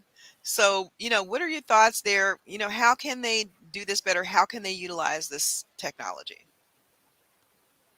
And we'll start with Hannah. Sure. Thank you, Connie.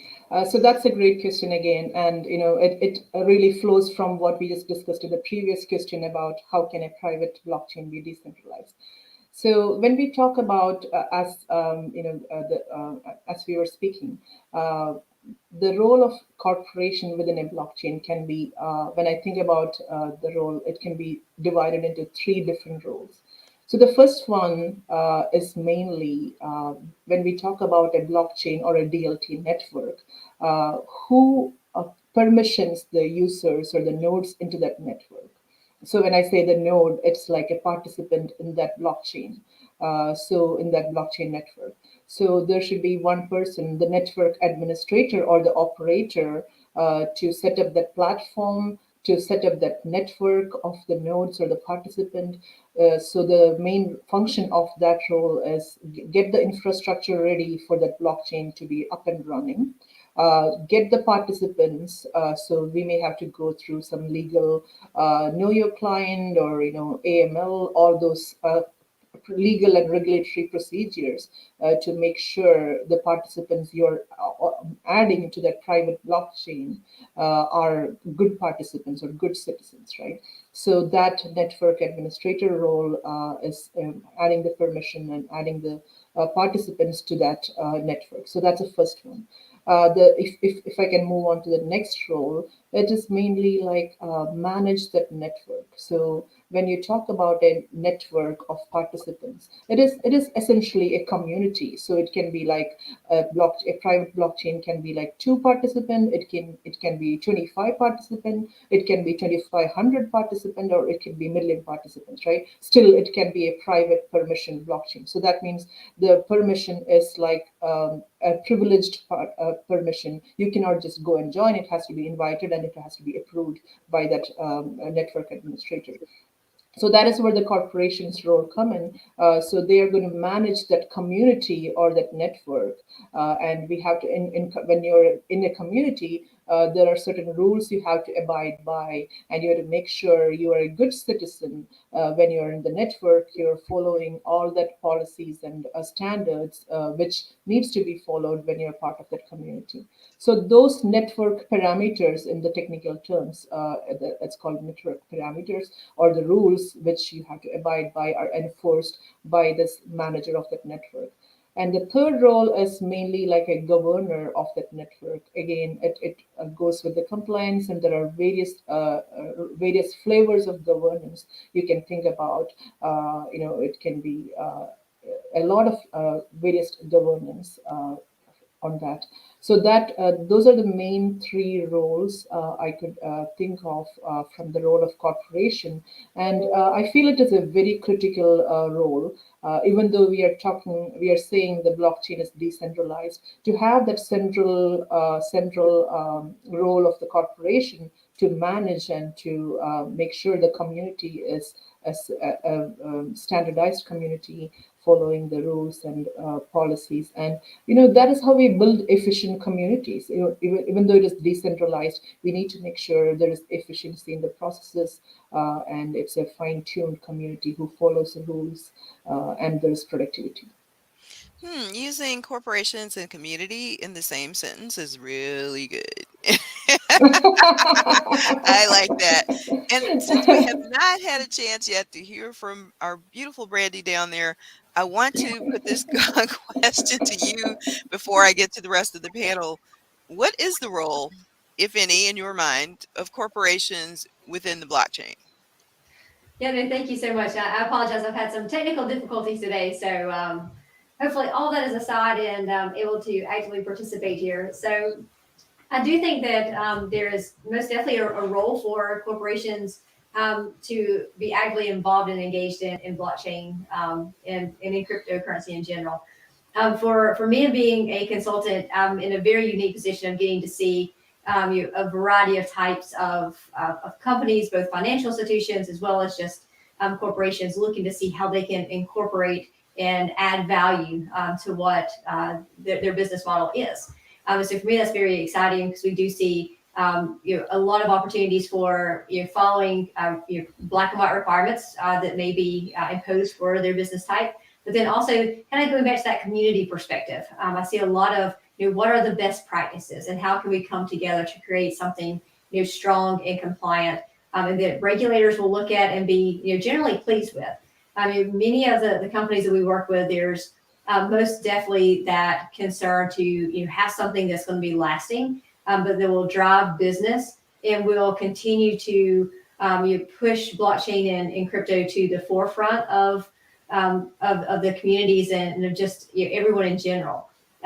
One area in particular for us that we see a lot of interest and curiosity is actually it's with the banking institutions and how to add blockchain technology specifically to their payment rails, how they can have more inclusivity for payments and driving costs down. But then also in kind of unique areas as well, where you get into businesses looking to add in blockchain technology for how to look at logistics and trying to streamline their processes. So I find it all very interesting, and most definitely something that I think we're going to continue to just see more and more of. Awesome. And I totally agree with you. Lots of opportunity and potential there. Christina, I know you're going to break it down for us. Corporations in the Is that blockchain. honestly, the answers that already have been great and they've really been encompassing. One thing that just really came to mind for me is that I really see a role in publicly traded corporations really taking a stance and using blockchain. Because imagine this: if a publicly traded company has incorporated blockchain, a public blockchain perspective, that actually allows the opportunity for people who could be potential investors into it to actually see the ins and outs of what's happening. Because I think we've seen enough situations where companies have inflated their stances or their worth in trying to raise up their stock prices. So could you imagine a situation where a publicly traded company incorporates themselves into a public blockchain, providing that kind of insight to be quite honest about their position? And I think that could be something that if publicly traded companies really wanted to get the goodwill of the community behind them, that would be the way to go. And, you know, imagine if Facebook did that. Ooh.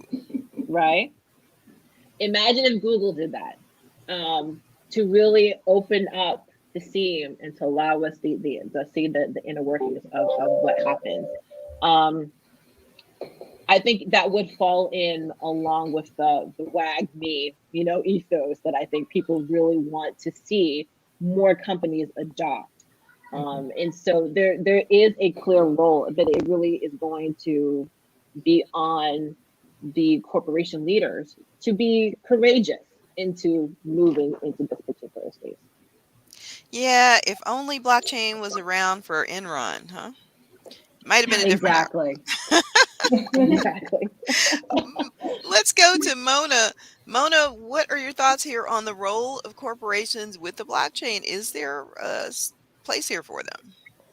Well, I think if I interpret the question correctly, but what comes to mind for me is that, we already know a really, big players, IBM, Walmart, Visa, SAP, Oracle, you name it, like Amazon Web Services, I don't know, right? All these big names, big companies, they've all gone and put loads of money into blockchain research, blockchain development.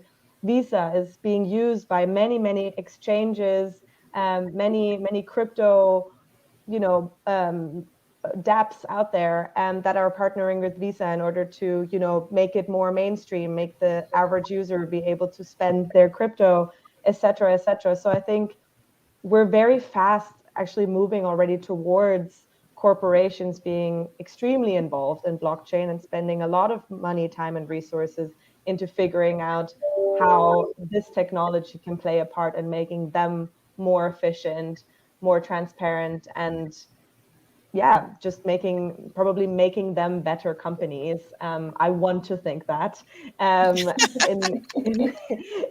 in using this technology. So I really think the role of corporation within the blockchain is adoption at this point. I would almost say. Absolutely great answer and very true. And I'm so happy that you're optimistic about what that could look like. I'm going to hopefully try to get some of that to rub off on me. But yeah, I'm probably a lot more skeptical than that. But that being said, let's move on to our next question, which is this. And we kind of touched on this before. Some of you've answered some of this, so we're just going to elaborate a little bit. What governance challenges are there that exist across private blockchains, as it relates to corporations or, anybody coming into the space saying we want to do a privatized blockchain versus a public one? And we will start with the lovely Hannah. Yeah. So yes, governance and compliance is very important to the private blockchain. So when we talk about the challenges specifically, so when we discussed like how do you permission a participant into that blockchain, So that is one of the governance challenges. We need to make sure the credit risk and the legal, all those compliance of AML and KYC, all of those checks. So we need to make sure that is done, and that has to be compliance with all the standards we follow for adding any participant to any of those networks. So those are one of the main challenge. And the other challenges which which is a little bit more technical, is like when you talk about a blockchain or a community of, as I named it, as a community.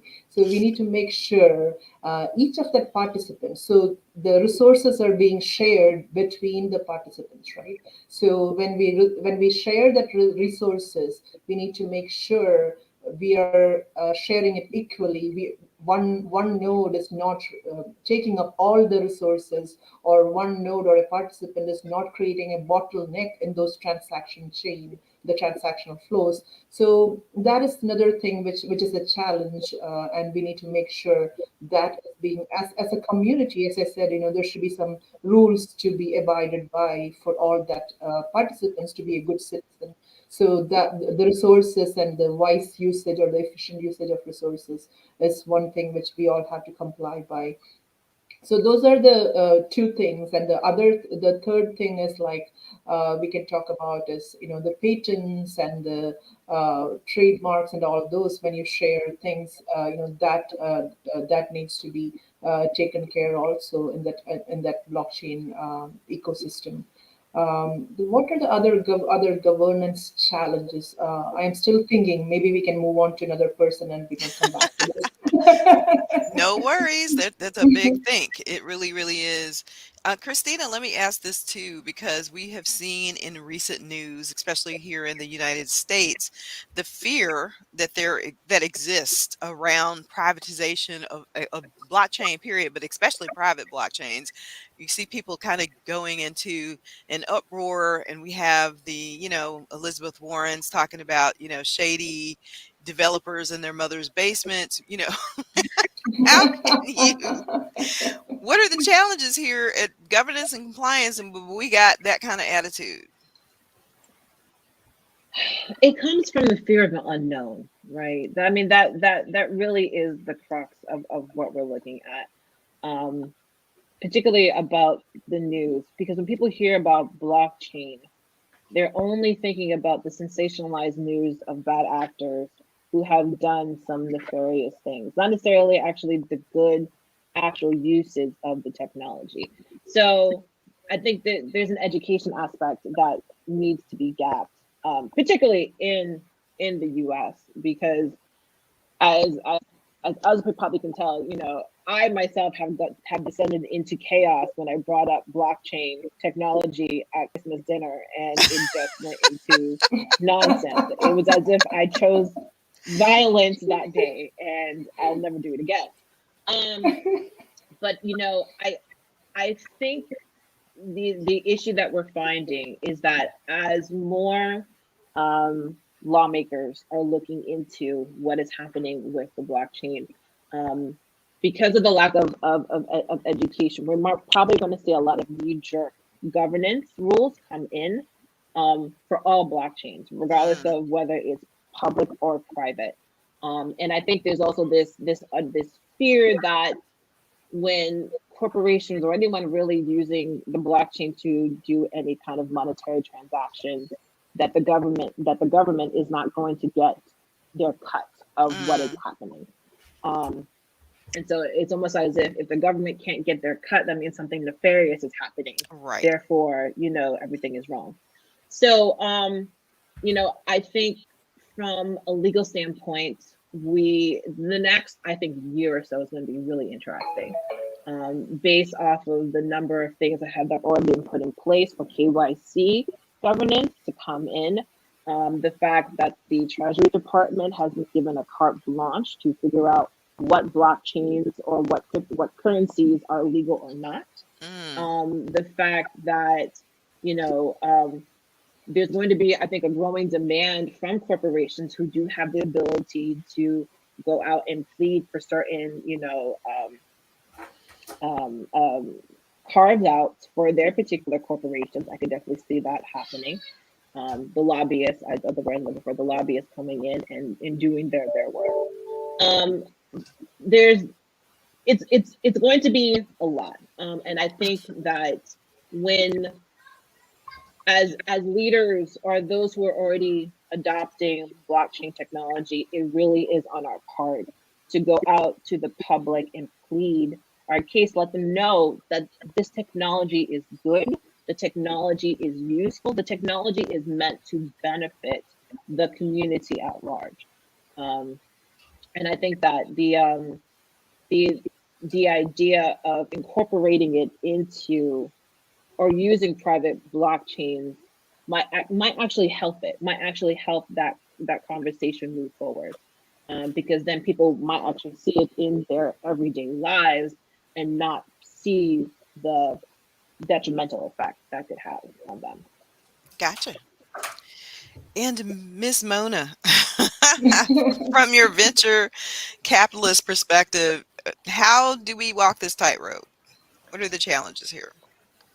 So I think the answers were really, really good. And maybe to sum it up, I think, we're looking at a pretty broad spectrum of challenges. Despite my positivity, I think we are infants and not the adults that we want to be yet in this space. And we're facing a lot of challenges, everything from technical issues, the technology in a lot of space not being developed enough for being very secure, for being appropriate for the use case that it's supposed to be used for. We're looking at huge scalability issues with more and more people coming into the space. And then, these massive transaction fees, people not being educated, like was said before, losing money, making bad decisions. All those things are massive challenges, and not just to private, right? I'm talking now, the whole space, I would say. That is a huge challenge. The criminal connection, therefore the public perception with this technology is a big problem, right? Also for mass adoption. And to be fair, it's also a worry that we do need to be very aware of and make sure that we find solutions to stop this, and ensure that there is compliance, and that there is this technology used for the right things. Privacy issues we've talked about, the massive energy consumption debate that's going on, right, around the blockchain technology, the mining, regulation, security, adequate skill set in the market, adequate education, not only from a user's perspective or from a corporate perspective, but also just from people already in the space. So I think we are facing a lot of challenges still. But yeah, we are infants, and infants put weird things in their mouth, and they taste it, they realize it's not good, and they'll never put it in their mouth again. So I'm hoping that we are in this process of trying everything that falls onto the floor at the moment. Absolutely, that was a great analogy for sure. Miss Brandy, I'd like to say I love your chair. It looks absolutely so comfortable and amazing. I'm a little bit envious here. Thank you. As a It's a good chair. awesome. As a consultant, the challenges that you are seeing here with governance and compliance and private blockchains, how do we balance that? To me, I think we absolutely have to balance it with working with regulators and working with industry groups. To me, just to kind of echo some of the other comments, there's definitely a fear of the unknown, which I think is what drives a lot of decisions, a lot of comments we're hearing from regulators. And it's unfortunate because there is so many opportunities with integrating blockchain into the private sector. And to me, I see just a lack of that understanding, and that also it really is what drives companies to act the way they do. These businesses, there's lack of consensus from various regulators, lack of guidelines, and when there are guidelines that are published or rules, there's still some lack of clarity for how you actually practically implement for these companies. And so I think that that's extremely challenging for many of them. And for me, I'm in a very unique role where I am a consultant, but I do get to work in-house with many clients on their day-to-day operations and seeing the struggles and the true concern that they have as far as we either have this lack of guidance or this unclear guidance, and they really just want to collaborate more closely with regulators and understanding. And so I've seen many of them just start collaborating with various industry groups, associations, to come up with the best practices themselves. And so to me, I think that's how they're trying to bridge the gap in some of those ways.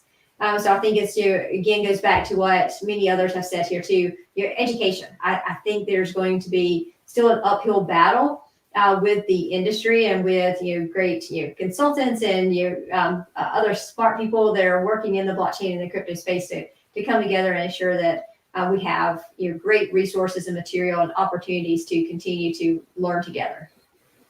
Great answer. And what I'm going to do, ladies, is just give you all a minute to give us some final words on the subject or what may be on your heart, what you want to leave with the audience. And we'll start with Anna. Oh, thank you. Yeah, so on the compliance standpoint itself, I had one more point as I was thinking. It's about data. It's about data, and I think our brilliant Mona touched on it earlier. So how do we make sure the data privacy is, when it's a private blockchain, the data privacy is a very important topic. So how do we make sure the data privacy is guaranteed? The next thing, again, Mona touched on this. The blockchain is immutable, right? The immutability is the key character of a blockchain. So once the transaction happens, and if there is some mistake, some error in the transaction, how do we reissue a transaction? Can we go and delete that? Which you should not. So rather than deleting, what is the process for reissuing the transaction?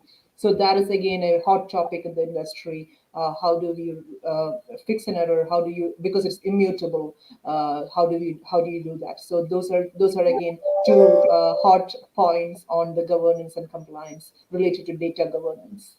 But overall, a great discussion. Absolutely, absolutely wonderful panel, Christina. I think my last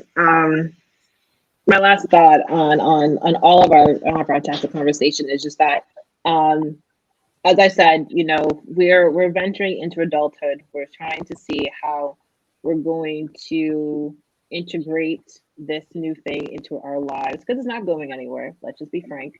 It's not leaving. It's not a fad, as many people would like to say, or they turn their nose up and they hear the word NFT or token or crypto, whatever. It's not going anywhere.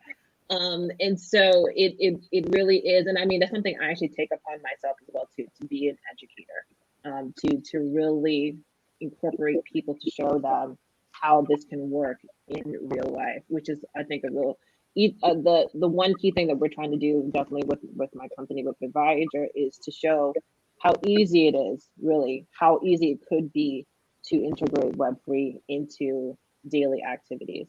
There will be hiccups. Don't get me wrong. There'll be things that we're still trying to figure out. Like, I actually just received a message about a Web3 IP dispute. It's going to happen.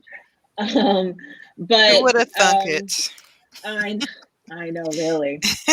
As if that would never happen. There's stuff that's going to bleed into Web3. But I think there are enough thought-provoking people in this space who really want to see it come to fruition and see it be implemented in a great way.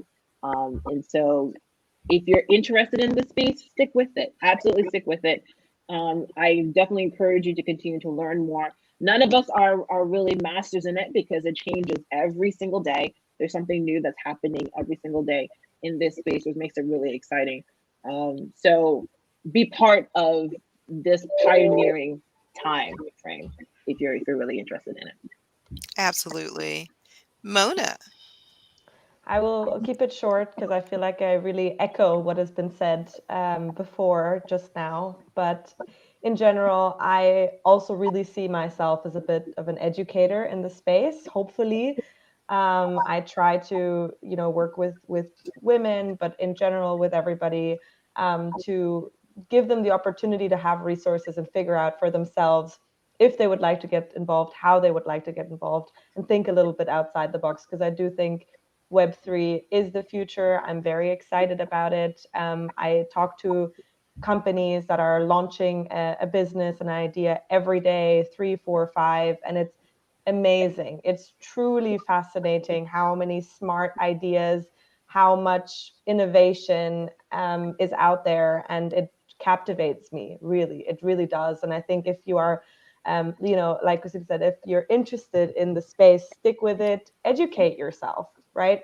Of course, there are not such great resources out there as well, but I think you will get a feeling maybe for things that you read several times.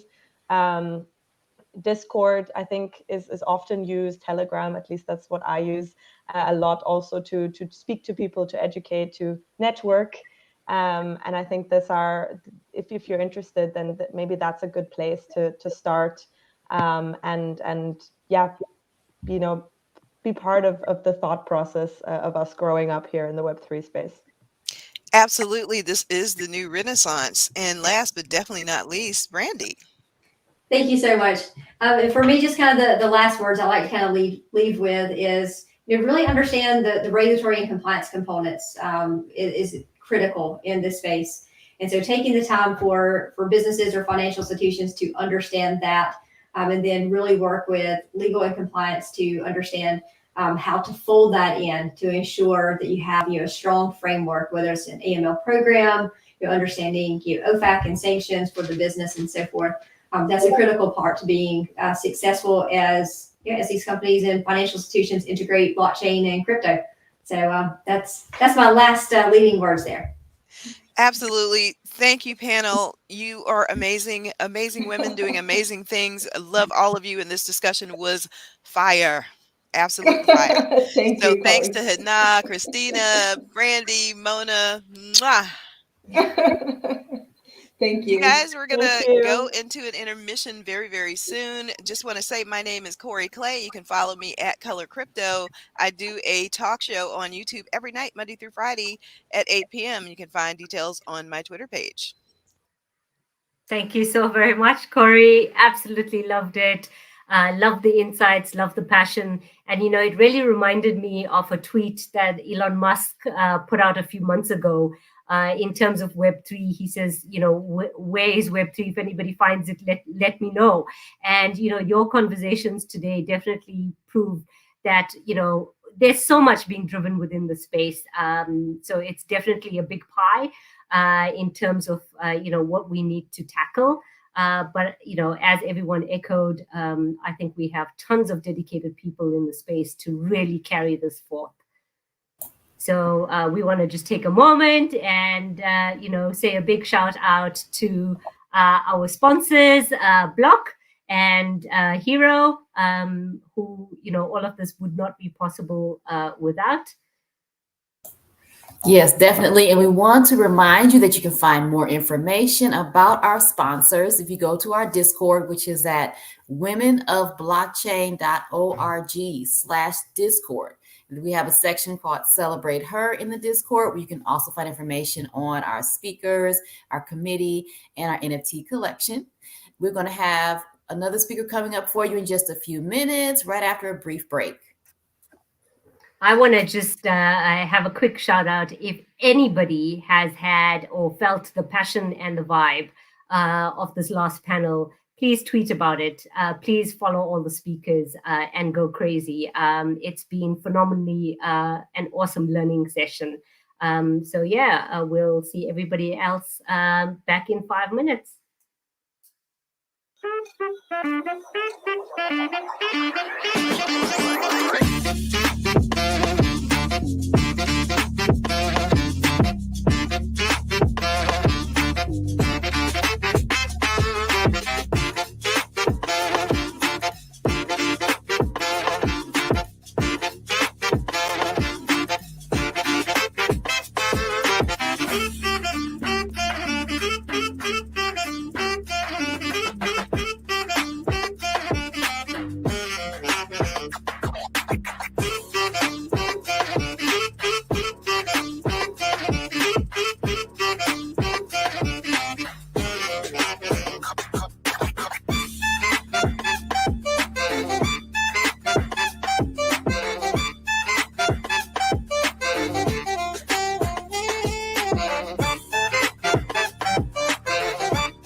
Welcome back to day 3, Table Talk Thursdays, here with the International Women of Blockchain Celebration event. And we've already had some great conversations about Web3 and, future thoughts on innovation in the space. And we've talked about the blockchain and privatization possibly coming into play. And I think it's already just been so much. Looking forward to what's to come next. Yeah, I don't blame anybody if you have a whole lot of drool around, because after that session, I'm probably a bit woman struck in terms of the space. So I think, moving into the next section, we're going to be talking about blockchain in education. And we have Doro, who's, going to be leading that conversation. And, Doro is the head of some university programs, and she is also part of a foundation. She has been doing some quite interesting things with the ACE program and strives to have long-lasting positive impact on blockchain and cryptocurrency spaces all around universities. Some big names, including MIT, Berkeley, and the rest. So please help me to welcome in Doro. Yeah, so we do have Corey joining us because she will be coming in to host this next conversation, because we've already had one awesome one. She's going to be leading the way in this next one on education in the blockchain. Welcome back, Corey. Hey, y'all. Let's get it started. So you guys, what I'm going to be doing is, you got a little bit of intro there for Dora Unger Lee. We are going to be letting her talk about herself. I know that's everybody's favorite pastime, right? What she's doing in the space, and she's going to answer some challenging questions for us. Basically, that question that we're going to be answering all week: what is blockchain, and why should we be focusing on that now? Without further ado, hello, Dora. Hi, Corey. Nice to meet you. You Happy to too. be here. We're so happy to have you. Tell us a bit about yourself and the Algorand Foundation. Yeah. Well, my name is Dora. I'm the head of university programs at the Algorand Foundation, and I'm pretty new to the blockchain space. So I've only been at the foundation since last summer. And before, I've worked for a decade in academia as a program manager in startup environments. So mostly worked in computer science and data science.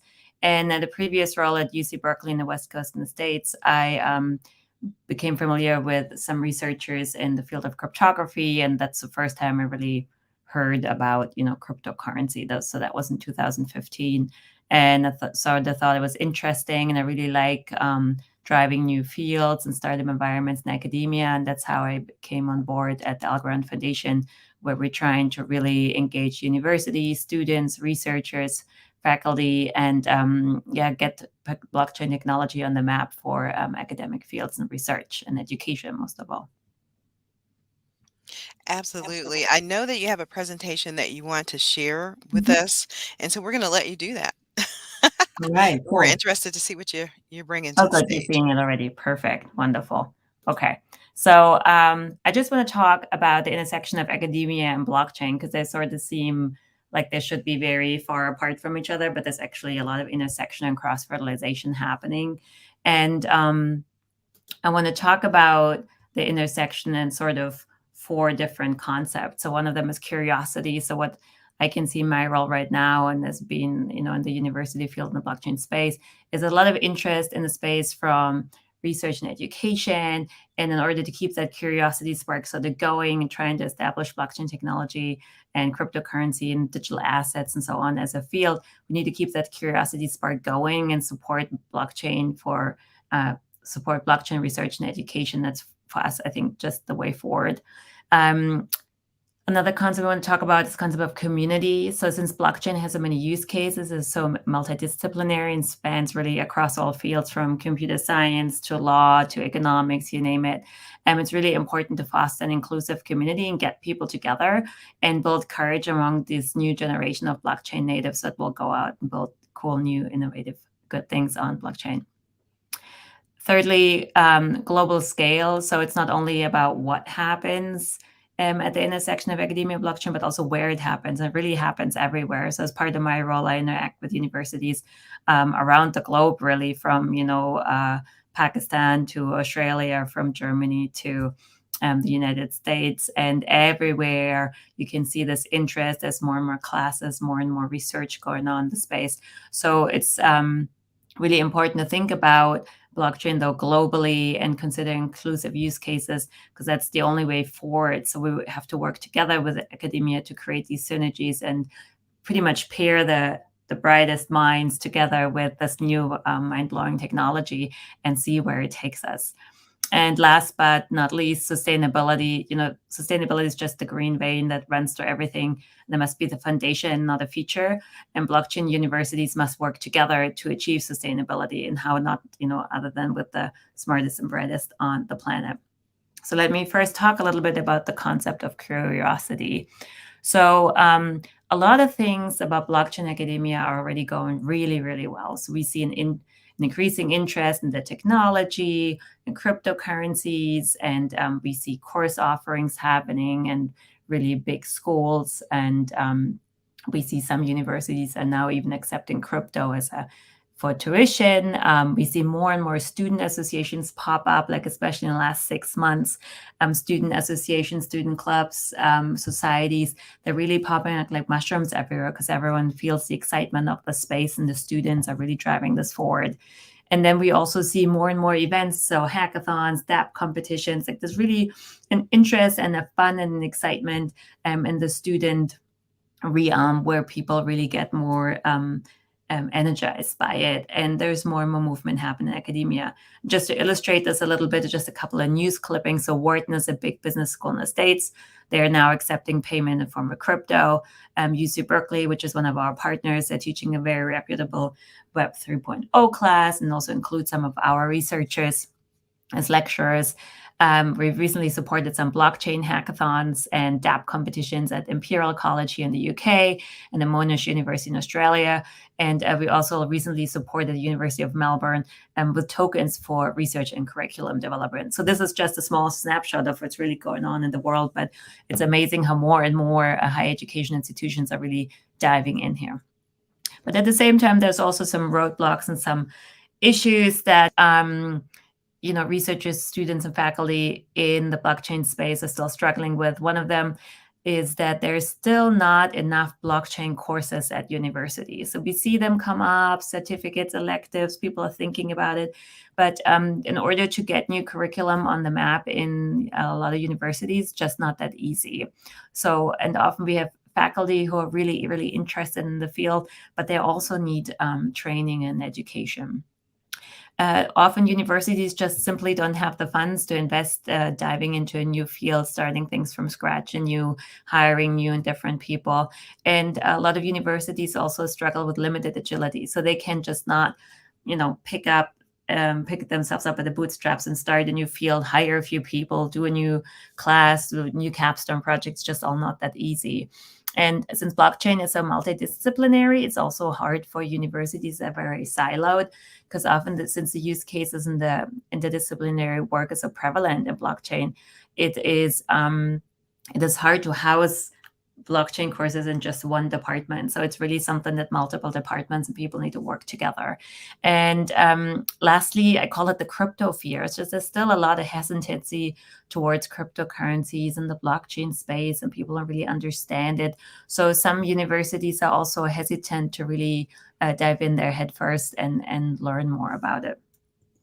So I want to take a moment and tell you a little bit about how us at the foundation, how we address academia and what we do, and highlight our ACE program, so the Algorand Centers of Excellence program. And with blockchain and crypto becoming more mainstream, for us, it's just critical to nurture that next generation of talent to push the boundaries of innovation, and that's what our ACE program is aiming to do. So just in a nutshell, the ACE program is good for society, it's good for education, it's good for research. So we're not just trying to advance and disseminate research in the space, but really also want to support curriculum development. And when I mean curriculum, I don't mean just graduate courses for CS majors. I mean coding courses, I mean undergraduate introductory courses, I mean self-paced, I mean executive education courses, you name it. We really, really, really want to foster and support curriculum development for all levels and for all audiences. We want to pick them up where they're at. And with this program, we invited universities from all over the world to apply. And two things actually that are really important to us and what we were looking for in the applications was that we look for diverse leadership, diverse teams, and we also want to promote social impact projects. So that's a requirement that we have. The teams need to be from different fields, genders, experiences, backgrounds.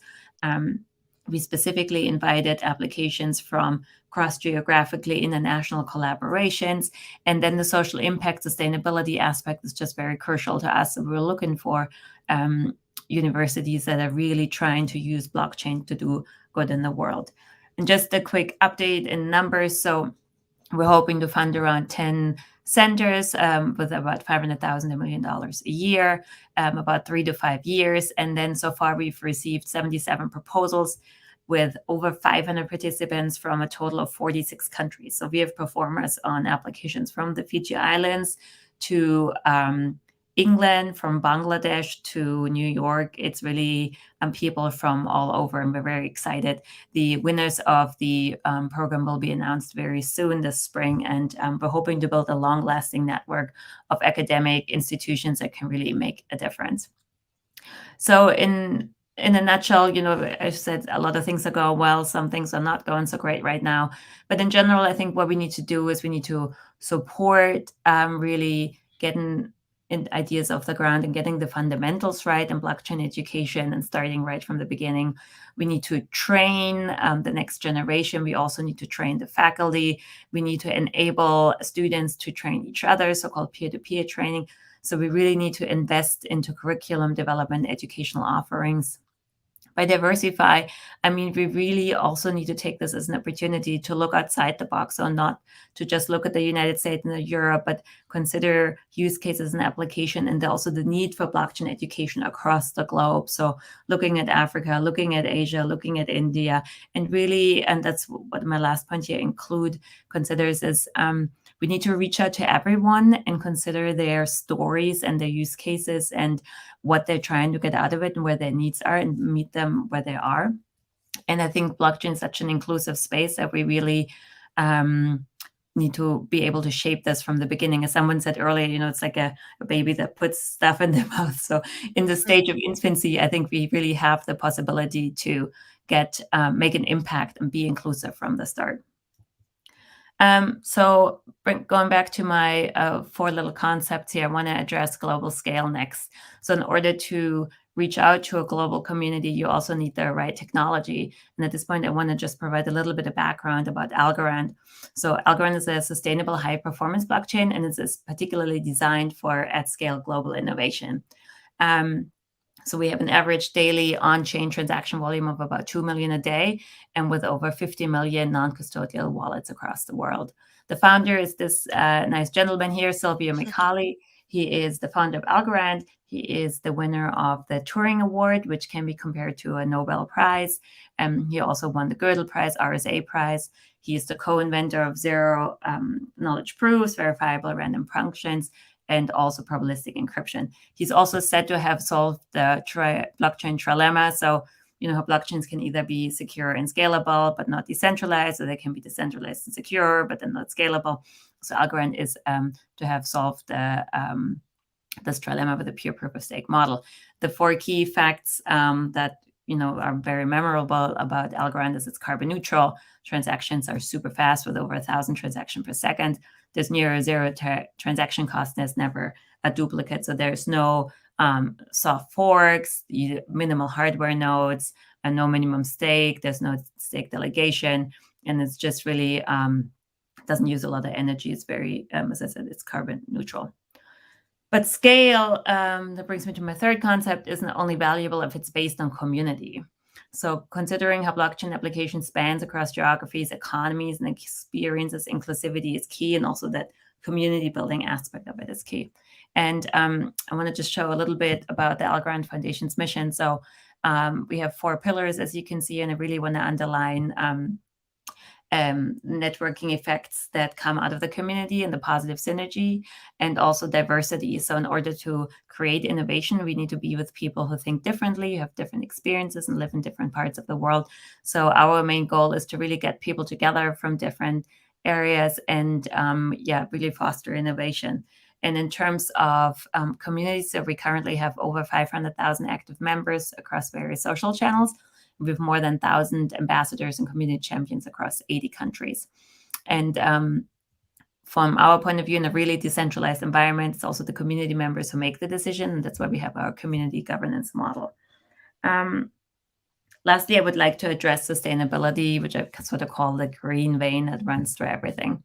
So as Sylvia McCauley, our founder, said during a recent Algorand Summit in Florida, he said the blockchain that's bad for the environment is a bad blockchain, period. So from Algorand's point of view, sustainability must be the foundation and not a feature. So it's just, it's not like it's not window dressing. It actually has to be the core of what we do. And we feel that blockchains and universities must work together to achieve this goal of sustainability. And meaningful reductions in emissions today can only be achieved through an approach that includes the emerging market, and brings me again to, inclusivity. So again, to us, sustainable development is the only acceptable development. And just to illustrate here, this real quick is, the energy consumption, for Bitcoin versus Ethereum versus Algorand. I think the graphic speaks for itself. And I put the link in here in the bottom because I know there's different way of how you can calculate that. So if somebody's interested, they can take a look there. I also want to highlight some sustainability projects that are working with Algorand. We're working with Women's World Banking, with Gaia Chain, with Climate Trade. And we're also sponsoring the e-Formula race cars, which is like Formula One, but actually environmentally friendly. And lots of other new partners are getting added every day. So in a nutshell, I know this was sort of a long ramble, I want to go back to my original question, and how and why do blockchain academia need each other? And again, I think there's 4 reasons. So one of them is curiosity. So both sides are excited about these unknown frontiers, and we think it's important that we dive in from both sides, so from academia and also blockchain, and really help each other create synergies and, work together with the next generation who's just now in college or about to go to grad school. And these are the brightest minds who have the best ideas. So why not pair them with the best technology and create new great things? Then again, scale, think global, universities are everywhere, great minds are everywhere, applications are everywhere. So really get out of your little, rabbit hole and look out and see what else is there and who else is there and what is their experience like. Community, I think it's really important to for blockchain representatives and academia community members to get out of the comfort zone and particularly look for people who are different, who think differently, and to embrace, radical candor and different perspectives and include all these point of views and stories. Again, I think we're at a stage where we can make a difference, and we need to make it from the beginning. And that's where new things and innovation happens. And again, last but not least, sustainability. I mean, there's just no way around it. I know it sounds cheesy, but we need to be the change we want to see in the world, period. And I think at this point, there's no excuse for not acting sustainably or not taking that into account. So in a nutshell, I think academia and blockchain are best friends. I talk to faculty and students and researchers every day, and it's just amazing, the ideas and the energy that comes across. And yeah, I can't wait where we go from here. So thank you very much. Oh, thank you so much, Dora, for sharing those things. I never knew those things about Algorand. I only thought of it as a cryptocurrency. I got a little bag. But I had no clue what they were doing behind the scenes. That's absolutely fascinating. And I do want to circle back to that. But let me ask you, because we're here with this International Women's Blockchain Conference, how did you get into blockchain? What's your personal journey? Yeah, as I said, I was working in academia for a long time, but always in like new fields. Like I worked at the Simons Institute for the Theory of Computing, which is very interdisciplinary. Then I worked at MIT at the Institute for Data Systems and Society, again, pairing data science with other different fields. And I was at Berkeley, where I met some of the researchers that are now at the Algorand Foundation. and sort of opened my eyes to like, oh, this is what you can really do with cryptography. And then I saw the application of cryptocurrencies, and that's where I ended up. And in the beginning, after having worked in academia for so long, I was sort of worried, like, can I still work anywhere else? And I'm new to the space, but to be honest, everyone is so kind and so open. And at the beginning, I was trying to catch up and read all the newsletters and learn everything right away. And everybody told me like, no, blockchain changes every day. There's so much information, so I'm sort of embracing not knowing everything. And I also learned to ask for help, and that there is really no such thing as a dumb question. And so I'm trying to pay it forward. And also, recently I gave a talk here at the Cambridge University where I live, and it was a group of women in tech and business. And I tried to talk to them about, don't be hesitant to go into and, go to a blockchain meetup and be there and just ask questions. And to be honest, people are coming to me too, because they're looking for women to contribute, to participate. So everyone's really welcome. And I think that's amazing. And there's just a sense of excitement that I've never seen before. Everyone is hyped and excited about the opportunity. And I get to talk to so many people from all over the world every day. It's really amazing. So I love my job. It's been a great ride so far. We know that one of the challenges that we face as women in the space is just not enough of us, or at least we keep hearing that. The marriage between academia and Algorand, for example, how do we onboard women, or are they using academia to onboard women from that space into Web3? So, for example, for the ACE program that I mentioned, our requirement is to have a diverse team. So all the applicants had to show that they have a diverse leadership team, and they also needed to come up with a plan, exactly step by step. How do they ensure a diverse and inclusive work environment, inclusive events, making sure they reach out to the community. So, for us, setting the parameters of this program was good, because we could say, you need to check off these boxes, and it needs to be realistic and not just window dressing. And, there are really great women in the space who are paying it forward, and they are, you need to have the women at the top leadership who then also reach out to female students and researchers and support them. And thankfully, we have a female CEO. We have a real female powerhouse at the foundation. So from our perspective, it's just a no-brainer. We need to set the mark at the right tone and make sure people respond. And so far, I must say, the proposals that we've gotten, people are really taking it serious and really, dug deep and try to find good collaboration partners and come up with a plan. And it's just, bro central isn't in vogue anymore. So really everybody needs to buckle up, I love what you said about women getting empowered by having the courage to ask questions. And I think so many times that is what absolutely, stops us in our tracks. We don't want to seem stupid or like we don't know something. And you're right, there is so much to know in this space. So I also love what you shared about embracing the fact that you don't know everything, and you can't possibly. Because and you go ahead. you can't, it's and I think it's also, we need leaders to acknowledge that too. And I feel in the blockchain space, there's also a lot of fluff. At the beginning, it was really hard for me to cut, so sort of sift through them, be like, what are the facts here? What do we have? And I felt like in the beginning, am I asking the wrong questions? Am I asking the hard questions? And then people were like, no, these are all valid questions, because you really, there's as I said, a lot of excitement, but the excitement is also like a lot of dust in the air, and you really have to wait until it settles, until you see what's really behind everything. And I feel, even if you think like you're actually not understanding something, it actually means you're asking the right questions and the answer has not been provided. So as much as there is excitement, there's also often, a need to really address the hard facts. Like, okay, where are we? What do we need? What's the outcome? And these questions there, you can also learn. And I feel like just reaching out to people, not on a needs basis, but more like, hey, I see what you do on LinkedIn, Twitter is super cool. Do you have time? And so far, nobody said no. I meet with people all the time too. And just to learn, and then in a smaller circle, you can maybe ask questions that you otherwise wouldn't. So I think you know, if you're really concerned about asking the wrong things and not knowing it, it's good to start small and maybe ask with one friend or one coworker, and then circling out. And that is great advice too, because it's a whole lot less scary than maybe starting off, you know, going into a group to ask questions.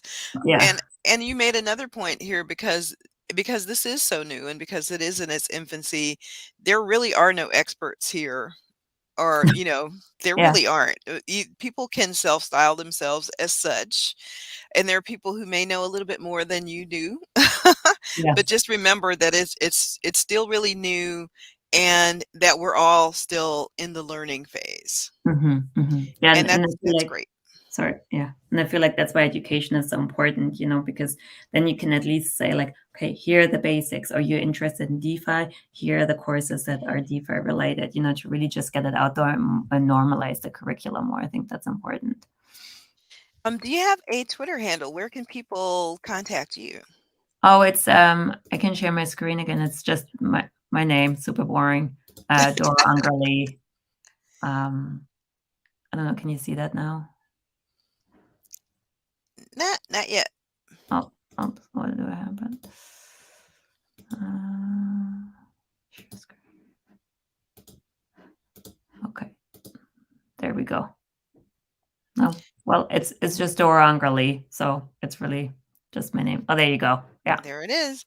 So you guys make sure to follow Miss Doro, and we appreciate your being here and sharing what you had to say. I'm definitely going to take a second look at Algorand, and thank you so appreciate much, everything, Corey. you guys, all the good you're doing for the community. Thanks for being here. Thanks, Corey. Appreciate it. Take care. Next, you guys, we're going to bring another amazing woman to the space, and make sure that you go to the International Women's Blockchain's Discord.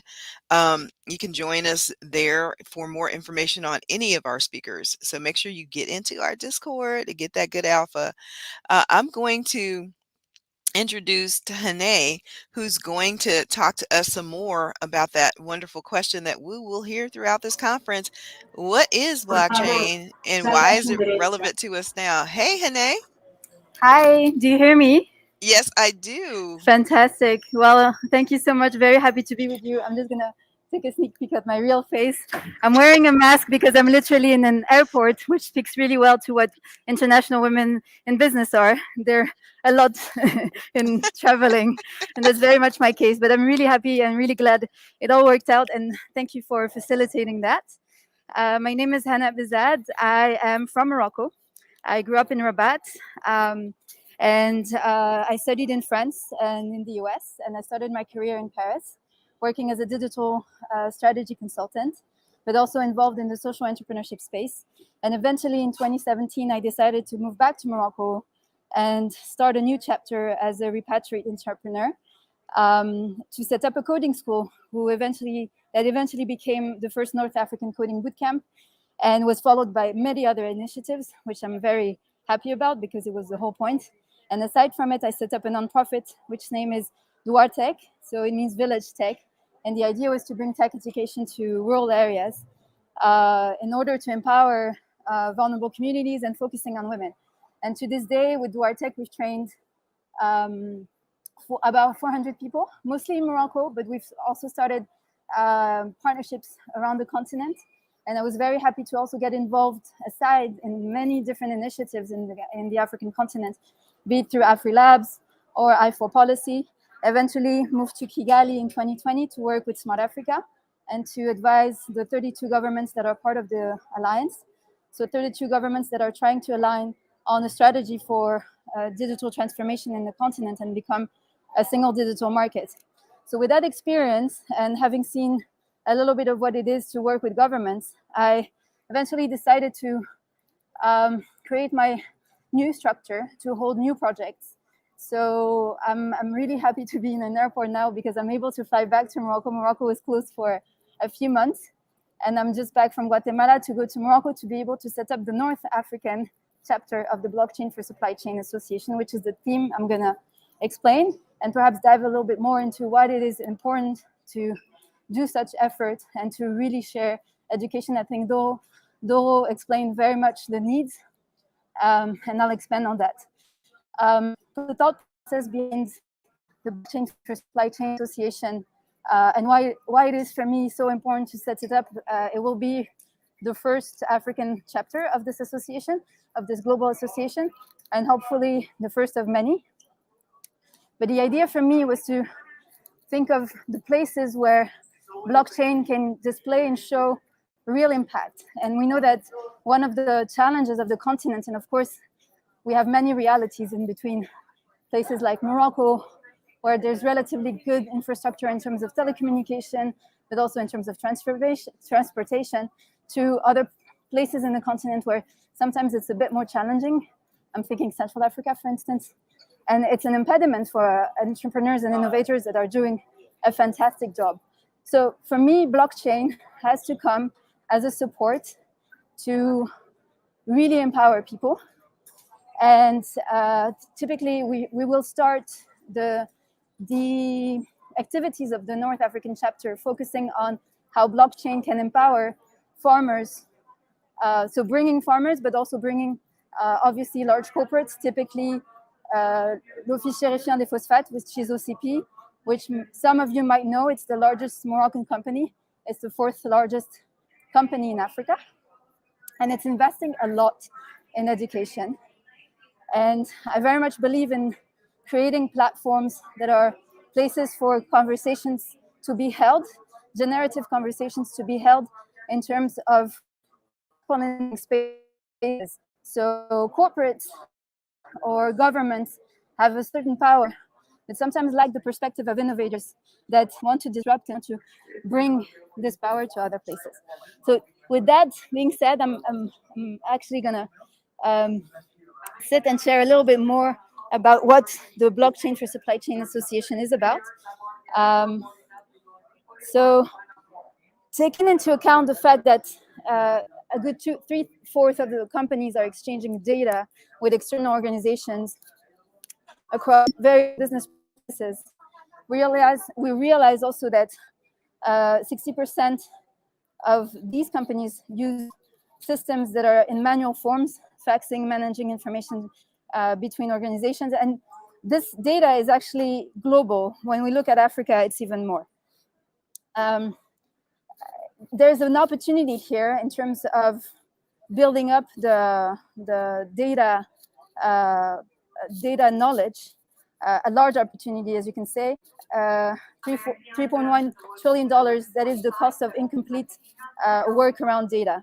So I'm not going to dive into this much more because I actually want to have a conversation, and maybe there are questions from the audience, particularly regarding how does the space look like in North Africa. I know a lot of times there's a little bit of a black hole around the understanding of North Africa within the context of the whole continent's integration. So I'm really happy to answer to those questions, if any. But what I want to say here is that traditional supply chains are complex. When we look at typically like the most simple, look, the typical purchase order from seller to manufacturer to carrier to government to distributor and so on, we have a lot of places where there's a risk, obviously a lack of traceability, a lack of responsiveness, and obviously also a lack of, let's say, structure in terms of compliance and requirements. So there, technology can be an answer. And this is where the Blockchain for Supply Chain Association comes in. The purpose of it is to clarify, educate, elevate the conversation around the topics of IoT in supply chain, blockchain in supply chain, and AI, in order to be able to promote transparency, trust, and security of data, which obviously is a major need in the African continent. So here, I mean, this is something I think a lot of people in the audience are familiar with, but we have a lot of processes here that are stated where blockchain can come in to support, to make it smoother. And what we do with the Blockchain for Supply Chain Association, and once again, I'm literally going to Morocco to launch it in 15 days from now in Marrakesh. So if anyone is around, they're very welcome. I'll share the invite. What we do here is advocacy work. Bear in mind that most of the African governments do not have a positioning that is clear when it comes to the use of blockchain, of cryptocurrency, and so on. Most of them have a reluctance, a resistance to it, because they don't control it. And the purpose of this association and professional body will be to discuss with government officials and see how we can help them co-create policies for innovation when it comes to blockchain. Now, the other thing that I will highlight, though, is that it's not like they haven't done any effort. There were tons of efforts. We have in Morocco the agency, the digital agency for ADD, Agence de Développement du Digital, so digital development agency, and many other similar organizations and entities in all African countries. When you take Smart Africa, for instance, and I encourage everyone to go and have a look at the flagship projects and the blueprint, there is a blueprint and there has been work around blockchain. So this conversation is happening at a governmental level with multi-stakeholder platforms. Now, that being said, it takes them a lot of time, and they are obviously not on the same timeline as private sector agents, and even more so as African innovators. So I think a lot of times the experience of startups in Africa is that of cognitive dissonance, because on the one hand, they are celebrated worldwide. On the other hand, everyone knows that they are solving real issues. And at the same time, they're kind of blocked by the system and kind of blocked by their own government. So it can be really frustrating.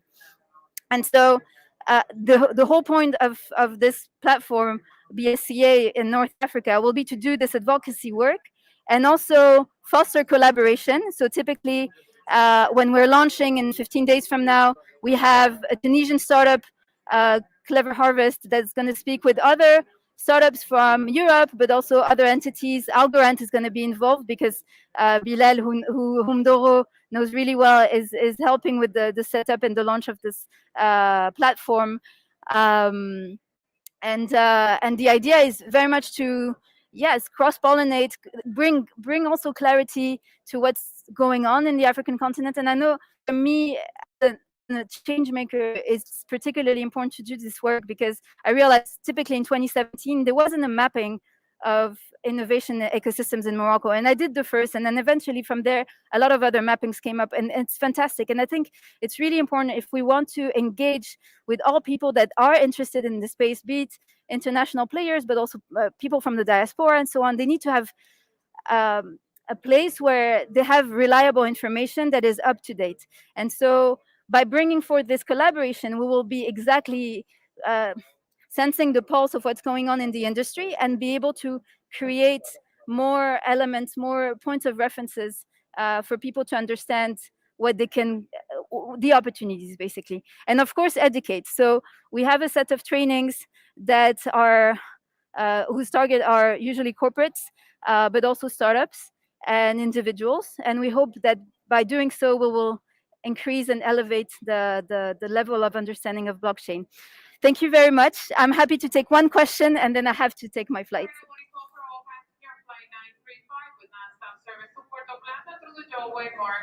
Hey there, just this question. How is the Moroccan government approaching this or receiving this? We know that a lot of governments around the world are having various and different, attitudes towards it. What is their position? So far, it's the same. I'll be able to express a more nuanced approach when I'm back next week. I have a couple of meetings lined up with the government. But I must say, well, we have a new government since September, and it's a government that is more open to innovation, because they are on track to realize, make concrete this new model for development that was co-created in a participatory way through the work of the Royal Commission for the New Model for Development. And they worked for 2 years, speaking with activists, speaking with youth, speaking with innovators, speaking with corporates and so on, to come up with this model. So they have a huge task there. They have ambitious goals. But at the same time, we're in the context of a pandemic, and Morocco is going through a massive drought. And so for me, I'm able to judge better their appetence towards these topics But I believe the best way to bring them on board is to actually display and show clearly how they can take advantage of this technology to solve their urgent challenge. So this is why I'm starting with the theme of farmers and empowering farmers with blockchain technology.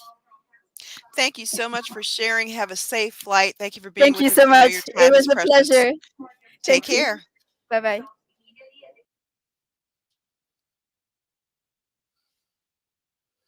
You guys, we're going to bring Miss Lavinia back up here to introduce our next guest. Running a bit behind schedule, but that's all right. The stuff is good. So let's go ahead and hopefully do that.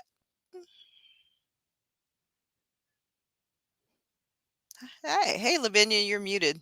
Oh, Nicole, you're muted too.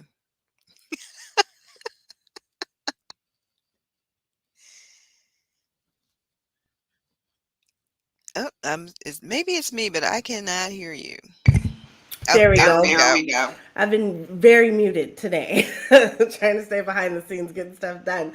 I am going to go ahead and introduce our next speaker. We are a little bit behind schedule, but I'm very happy to have Ms. Anna Stone here, and she is going to speak to us and continue today's theme of the blockchain and education, and be telling us all about what it means to be voting with your money. Ms. Anna Stone, please come on up to the stage.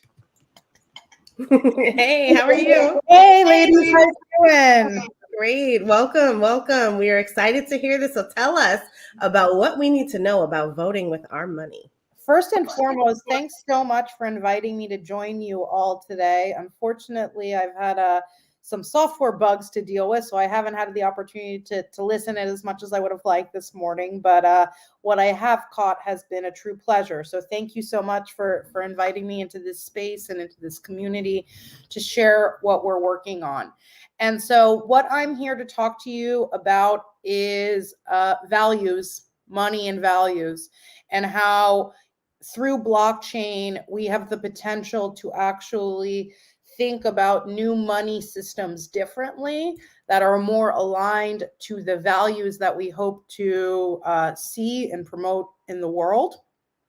And what I'm here to present to you, one such economy. It's an economy that's called Good Dollar. It's a protocol in DAO. And the whole idea is based off of how do we create a blockchain-based system that enables people to vote with their money towards a particular mission. And the mission that we're working to address right now is actually greater equity within the crypto space, right? So many of you on this call probably agree, like me, that digital assets and cryptocurrencies are going to be the driving wealth creation mechanism for the next 20 years, maybe probably 50 years, the next generation. And yet we know that inequality is one of the design flaws of our current financial services system, right? Exclusion is our current financial system is relatively exclusive by design, okay? And so what Good Dollar has come to solve is actually connecting the dots between the potential of blockchain technology to actually enable every single person with a smartphone to be served by financial services. So to make that jump from being unbanked or underbanked to actually in a digital financial system, plus provide access to wealth building opportunities for people, and very importantly, find a market incentivized way to do this that convinces people who already are crypto investors, that convinces people who already have capital, that this is a worthwhile cause to support and provide a market incentive to do it. So with that, I'm going to introduce you all to the Good Dollar Protocol. Let me pull up my screen.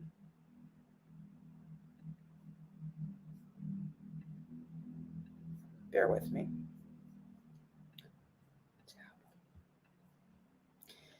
And if at any point you guys have questions, please feel free to just continue to write in the chat. I'm following along.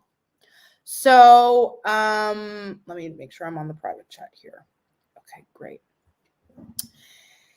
And so the idea is actually so let's dig into it, right? So as I mentioned, how is voting with your money related? Well, actually, the vote that we're offering to investors and individuals is we're giving you an opportunity that if you believe that every single person on this planet deserves an on-ramp into the financial system, every single person on this planet deserves an opportunity to access crypto, use crypto, learn about crypto. Now, Good Dollar is a protocol where you, as an investor, as someone who's already a crypto holder, can use your crypto to actually support this cause and to basically promote these values in a way that you'll be financially and socially rewarded for doing so. So this is the idea behind the protocol that we've actually built. Okay. And so, as I mentioned, the mission behind Good Dollar is crypto for all and enabling people to do crypto for good, and how we can offer every free crypto how we can offer real free crypto to any person with a smartphone that is actually funded and scaled by people who believe in this cause. So first and foremost, why are we here? Well, we know that, I'm preaching to the choir in terms of this community, but we know that over 1.7 billion people are unbanked. It's around 5.5 billion people in the world that are underbanked. We also all believe that these right here, these smartphones, are a key technology in terms of overcoming this challenge. Why? Because if you have a smartphone, it means that you can actually have a non-custodial wallet. It means that you actually can have a blockchain-based wallet for each individual person that has a smartphone, right? That will enable them to actually access this, okay? So to actually access the new crypto and digital asset ecosystem. And so what are the actual challenges in terms of onboarding people to blockchain, right? Like what are the challenges that we have to overcome? Well, the first and foremost is, like, anyone who's onboarded into crypto knows that it's not easy, right? It's hard to sign up. It's hard to deal with 12 words. It's hard to show up, right? Second of all, for most people in the world, you need to buy crypto to get into the game. Okay, so even on exchanges that operate in most countries in the world, such as Binance, for example, to onboard through Binance, you need to still pass KYC AML. That means you have a government sanctioned ID. You need to pay for crypto, which means you have to have a bank account or a credit card, and you need to have money that you're willing to risk in order to play in the game. Right? So just to get started, without even approaching like the challenges of interacting with a non-custodial wallet or using a MetaMask or dealing with Etherscan, even to get started in a simple way through a centralized exchange is not actually accessible to people who are currently financially underserved. It's not. You still need to have credit card, bank account, documentation to pass KYC AML in order to get started. You need to have money that you're willing to risk in order to play the game. And for most of the world's underserved, this does not make it an approachable asset class. And yet we know that blockchain and smart contracts and crypto present an incredible opportunity to actually reach these populations that have been the most underserved by the current financial system. So we know that it's accessible, that we can get money directly into people's phones. We know that crypto is inherently liquid, right? So crypto is designed to be liquid, that allows for you to move between currencies depending on the use case. We know that it can be a much more efficient system in terms of distributing capital at scale. We know that we don't have to wait for governments in order to make it happen. I mean, this has been an incredible week in terms of seeing the power of DAOs and blockchain as a cooperating infrastructure that enables people from all over the world to raise money, deploy capital, etc. This week, particularly towards communities in Ukraine. And we also know that there are new incentive models that we can build using crypto that allows for us to create financial systems, to create economies, to create DAOs, which are collectives of people that vote with their money to accomplish particular goals. And so that's why this is so important that we can all vote with our money. And so the whole idea behind Good Dollar is actually, can we create a truly nonprofit UBI protocol in DAO that has this goal of having crypto reach every single person with a smartphone on Earth, right? And this is what we've built. We've built a model that actually enables not just the creation of free crypto into the hands of people with smartphones, but we've also offered, we've created it with a value system in mind that incentivizes people with financial incentive to actually put their money towards this cause. And so what are some of the principles of this economy that we've built? Liquid, I mentioned this. So once you receive our token, it's of critical importance that people, again, Good Dollar serves people all over the world. So it's a critical importance that Good Dollar is liquid to the top cryptocurrencies, liquid to the top fiat currencies in all of the countries that it operates in, that it's stable enough, which means that no one wants to be the next guy who spent $10 million on pizza with his Bitcoin, right? So we want to make sure that the currency that we're distributing is stable enough so that people aren't afraid to spend it. They're not afraid to use it. There's no hoarding. There's no hoarding, right? And more importantly, it's sustainable, right? So that based off of this idea of voting with your money, how can we align financial and social incentives in such a way that we continuously have an impetus to bring flush and fresh capital into funding this system? And I think even more importantly is how can we use financial incentives to actually align the interests between the people who are receiving the free crypto, along with the people who are investing that mint the free crypto. So through a common economy, we have the opportunity, through a common token, we actually, for the first time, have the opportunity to directly and intimately link the incentives between the people who are, like I said, the investor class, this is politically incorrect, but of the investor class and the recipient class. And this is the type of incentive that we believe the ability for both persona types to be linked in terms of their values and their incentive to see an economy grow. We believe that this is critical to creating wealth creation that benefits more people at scale. Right? The whole idea here is that how do we actually, it's not about wealth redistribution, it's actually more equitable wealth creation for all common members of the Good Dollar system. And so what are the different components here? The components here are I'm going to start on the right, which is, and my wallet isn't loading, or my video isn't loading, but back to where we started is, it's critical that we create an interface that makes it really simple, really easy for anyone around the world with a smartphone to sign up. So I encourage all of you guys on this call to go to wallet.gooddollar.org. You're able to create, using your Facebook account or a Google account, a non-custodial wallet. Within this non-custodial wallet, you're able to receive real free crypto every single day. Why is this so important? It's so important because in most of these, most places, Facebook is the internet, right? Facebook is the internet in many, many countries.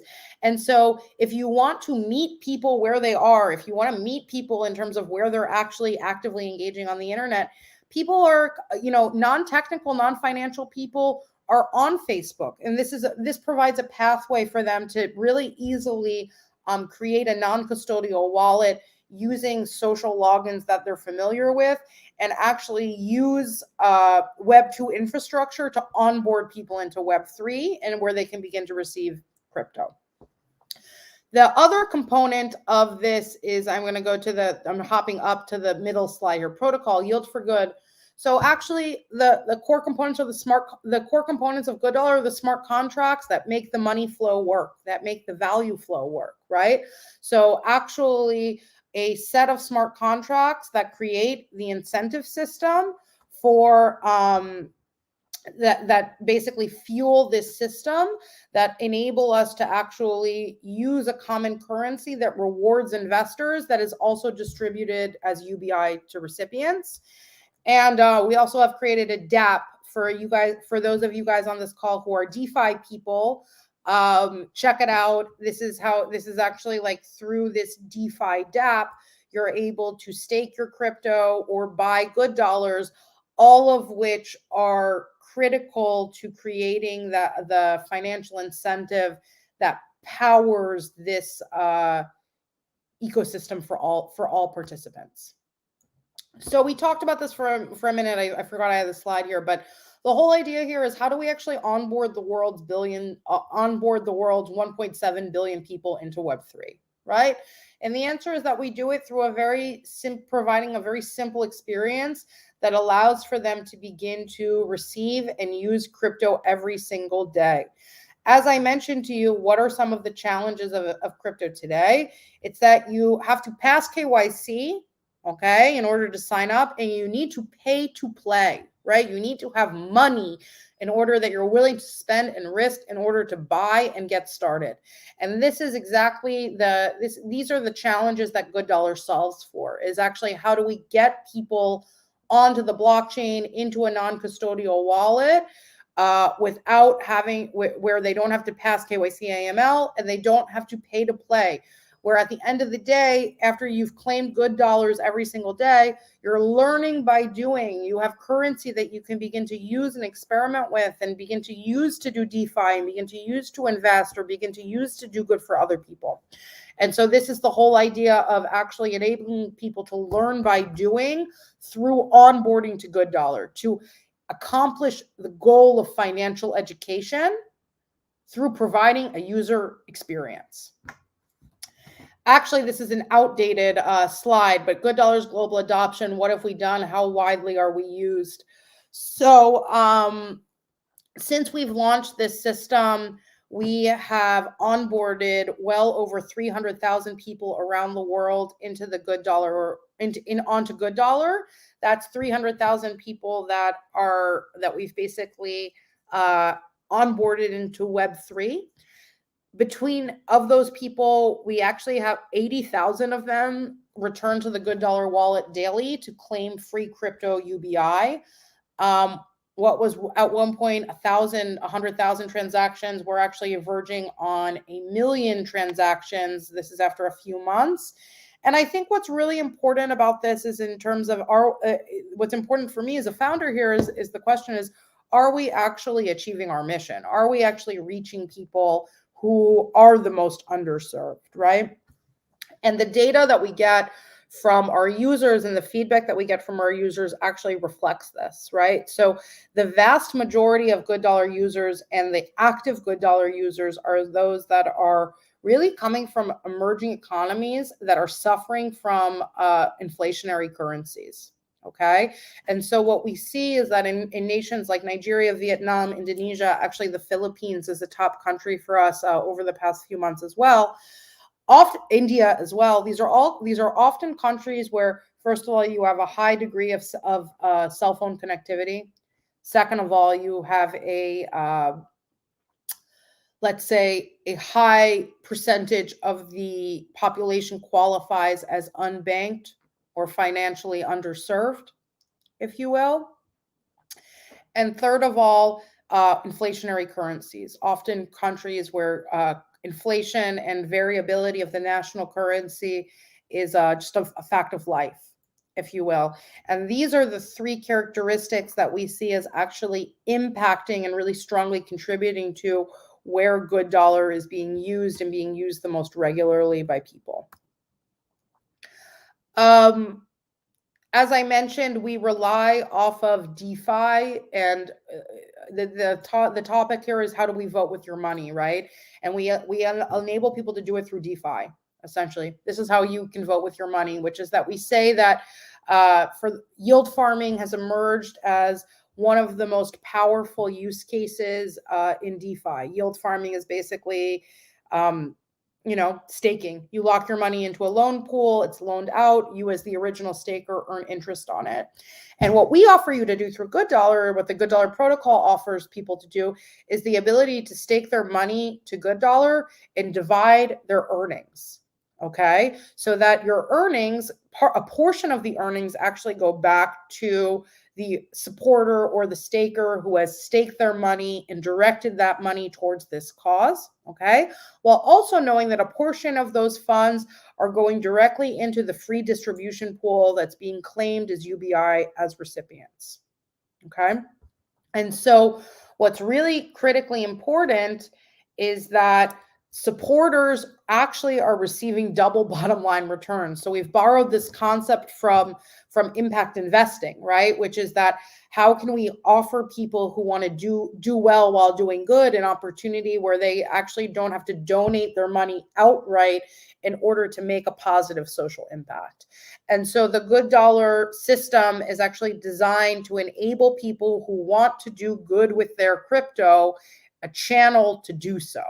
Right? And a channel to do so where you don't have to basically sacrifice returns and earnings in order to be a good person, right?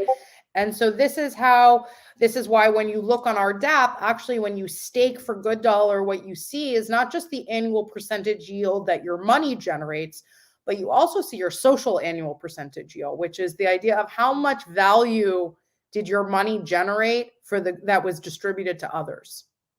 Okay, which I think is a really important and compelling, offer for people. My dashboard's outdated, so I'm actually just going to pull up a new dashboard for you guys because we're all friends here. Let me pull this up. I'm going to share this tab instead. So what I want to show you actually is I want to show you a little bit about the token, because I think like I said, we've talked about comparing financial incentives with social incentives, and the best, and everyone loves a graph like this, right? Everyone in crypto loves a graph where the price moves up to the right. And so as I mentioned to you guys just a minute ago, people who support the system, people who stake for good and direct their earnings towards Good Dollar, earn their liquidity rewards in Good Dollars. Good Dollars is also the same token and currency that's distributed as universal basic income to recipients. So you'll see through the Good Dollar token, through the fact that the Good Dollar token is an asset that's held by both the supporters and the recipients, the interests are aligned in terms of wealth creation, right? So as investors, investors have a real interest in seeing the Good Dollar price rise.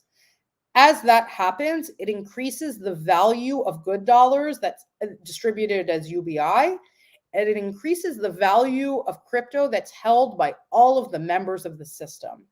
And I think this isn't unique to Good Dollar. This is how all crypto and token communities work. The difference is that this is by design. Where we actually want to enable crypto investors, people who hold crypto, to have an option for how they can vote with their money without having to sacrifice earnings in a way that enables them to do good for the world and help others as well. Okay, so this is how we're actually using tokenomics to build a more equitable economy using Good Dollar. The other thing I'm just going to show to you now is I'll show you the map while we're here. So I mentioned to you a little bit about where our users are, right? This is where our users are. Users are coming, millions and millions of claims. These are unique user actions that are coming from countries that are the most underserved by the current financial system and where there's the most potential for crypto to truly have a transformational impact on those economies. And so this is why we believe that, particularly within the industry, there's a real desire for all of us to use the power of this technology to bring more good into the world and actually use our money to build the more beautiful financial system, more equitable financial system that we all believe is possible using blockchain. So these are some of the faces of good dollar people around the world who are claiming their good dollars every single day. As I've mentioned, that how are people using it? And I think this is another element that's really remarkable, is that when you create an open system that anyone can access and use, it's amazing the innovation that happens, right? It's amazing to see, it's really incredible to see what people do with this. And so since we launched Good Dollar a little over a year ago at this point in time, we have seen incredible creativity on behalf of the members. Okay, so we've seen Good Dollar members who have use Good Dollar to do real social impact. So this is a student that we have, this is a community member in Nigeria who essentially, he basically created a crypto learning course, a blockchain course, where he charged in Good Dollars to attend his course. And through that, he was able to crowdsource enough money to pay for his school fees, for example. So this is a course that he developed for people all over the world, where he was able to then earn enough Good Dollars to pay his school fees. We have another entrepreneur who has actually started his own business where he uses Good Dollars to buy mobile data. So he actually offers Good Dollar users in Ghana the opportunity to basically get mobile minutes, Echo minutes, in exchange for their Good Dollars. He's created his own business based off of Good Dollar. And I have dozens and dozens of other examples of Good Dollar members around the world using their Good Dollars to do good for others. Even in this past week, the community banded together to create a wallet that enables to support the Ukraine DAO, for example. So I think over the past week, over 3,000 Good Dollars have been over $3,000 have been raised in Good Dollars from hundreds of thousands of members all around the world to support the Ukrainian people. We have another example of so many examples of people actually using their Good Dollars to do good for other people and to bring more beautiful examples into the world. And so this is the whole idea, is that if you can vote with your money, we can actually accomplish this goal of delivering a baseline UBI to 100 million people in the world, while expanding financial education, while offering an on-ramp to digital money in the crypto, which we believe is an extension to the greater global financial system at large. So with that, thank you very much. Absolutely love what you shared, Anna. You got so many atta girls in the comments.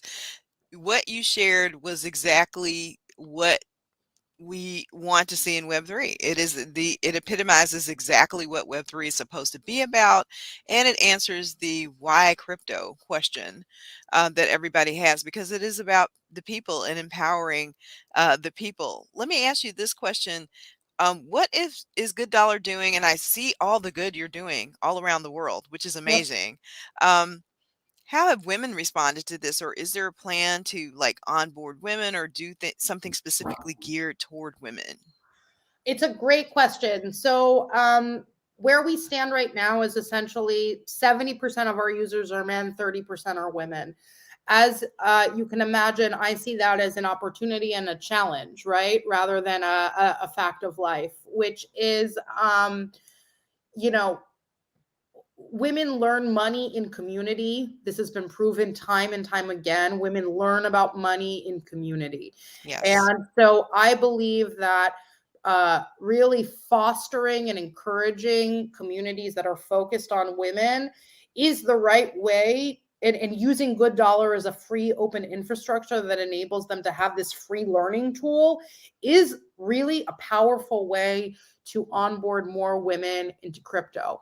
The way that so that's first and foremost, is that I think it's one of the areas where we have the most opportunity that is under-realized. Okay, that's the first thing. Second thing that I'd like to say is, one way that we're addressing it as a team is we're hiring more women, right? So there you go.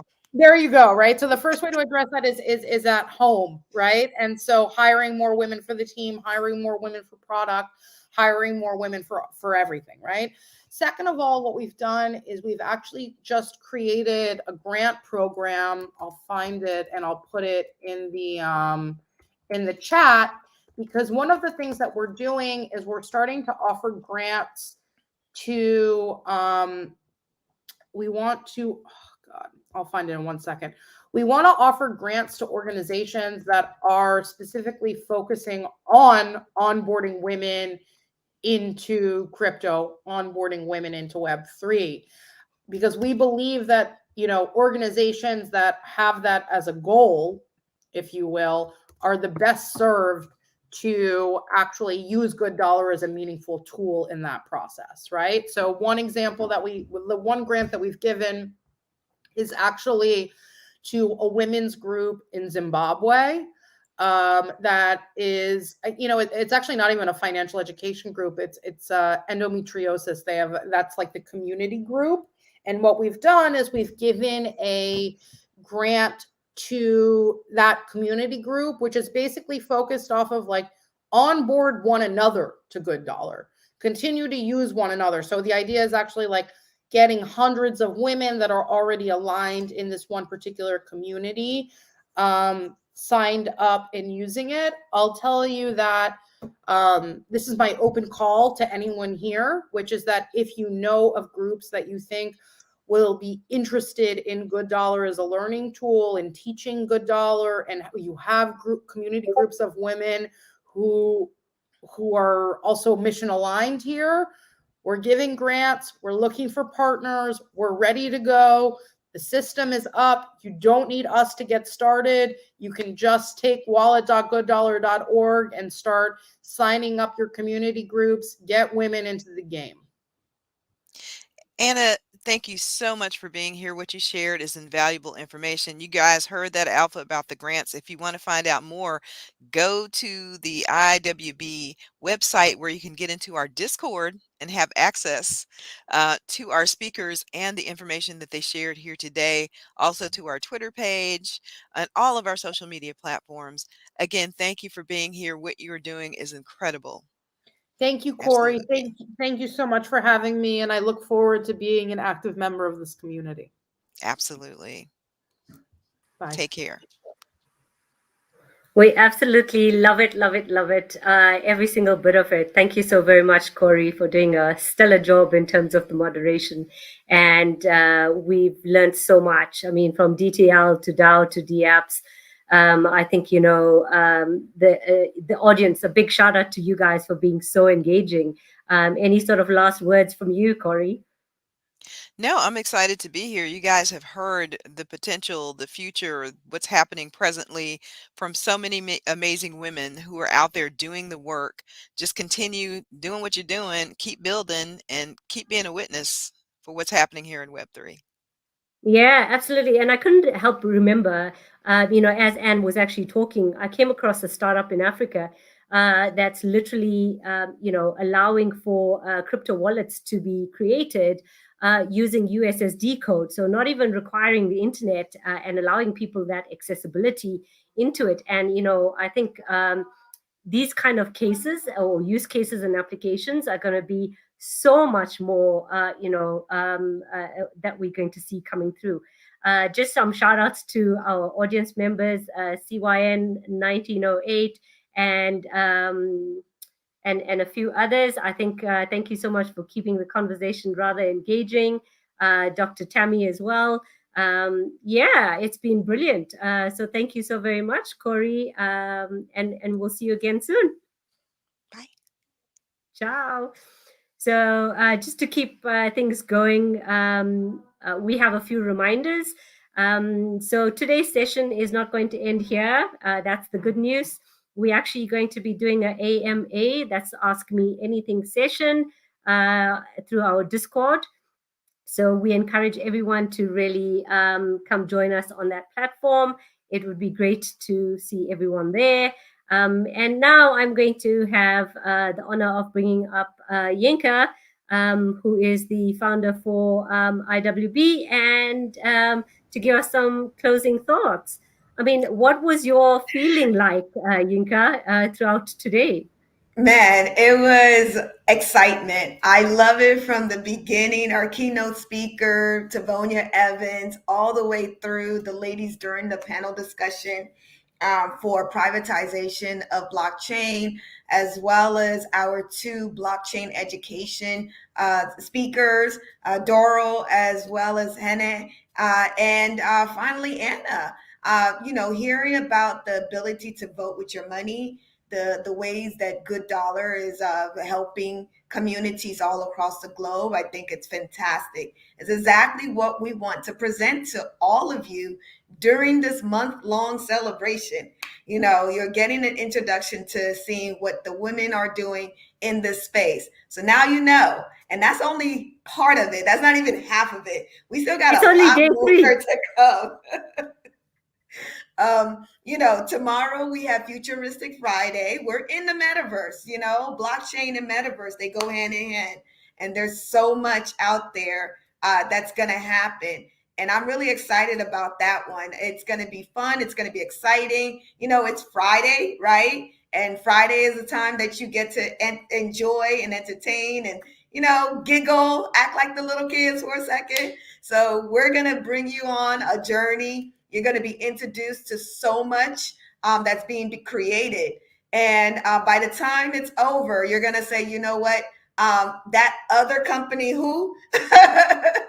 You won't know who they are, because multiverses out there, it's not just one company, it's several different places that are being created, worlds, virtual worlds that are being created by so many different people. And the great thing is not centralized. There's a lot of decentralized. There's a lot of things that smaller corporations are building that's more effective and actually better for us, for us to participate in. So you're going to hear a whole lot more about the Futuristic Friday.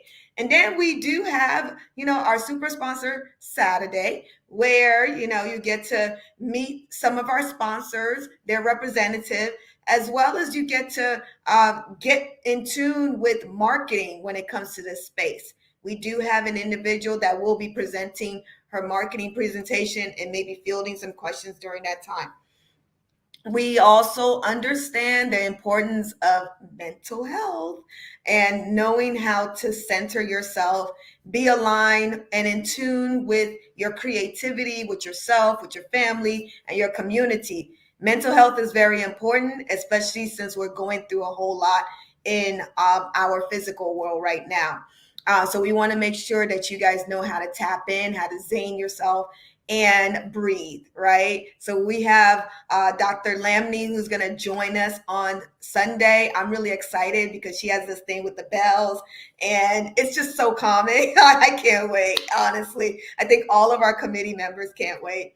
And then on Monday, for the first time, we're going to have on Mondays, which is Mind Your Money Monday. And, we're going to have our famous Naja Roberts, the one and only, and who actually got a spot in a top radio station. And she's now a standing, I guess, radio jockey now, right? Oh, so we can say we knew her when. But she's heavy into crypto. She's, the owner and the creator of Crypto Kids Camp. And she does a lot for the community there. And she actually has a physical location where people can learn about Bitcoins, other cryptos as well, and also purchase too, which is the first and only that I can recall. Aside from those ATMs that are out there, there's actually a physical location that you can go into, be educated about cryptocurrency, and also purchase your own first Bitcoin. So that's Nigel Roberts. We're going to tap into her, tap into a lot of the speakers that she have lined up for us on Monday. I want you guys to join us, throughout the rest of the days of the month. We are down 3 days. We have 28 days to go. That's 28 days of wonderful women across the globe who are coming, even if they're in the airport. That was fantastic, right? She joined us right in the airport. You can hear them on the loudspeaker, but she was able to provide her presentation. And that's the dedication that us women have. We have dedication to the space. We have dedication to the world that we're building. We have dedication to the concept of decentralization, right? Tovonia Evans really honed in on that, right? Decentralization is not just a movement, it's a mindset. And we want to make sure that you guys are prepared for that shift in your mindset. And so to continue the conversation, we want you to join us in our Discord, which is streaming across the bottom here. Join us. We're going to also have platforms open on our Twitter spaces as well, and Clubhouse. If you're on Clubhouse and you know the Black Women in Blockchain, join us on Clubhouse too. It will be 3 different platforms that will be streaming at the same time. So come in, join in the conversation, and we will see you on Friday, same time, same place. All right, everyone, have a good rest of your day. Bye.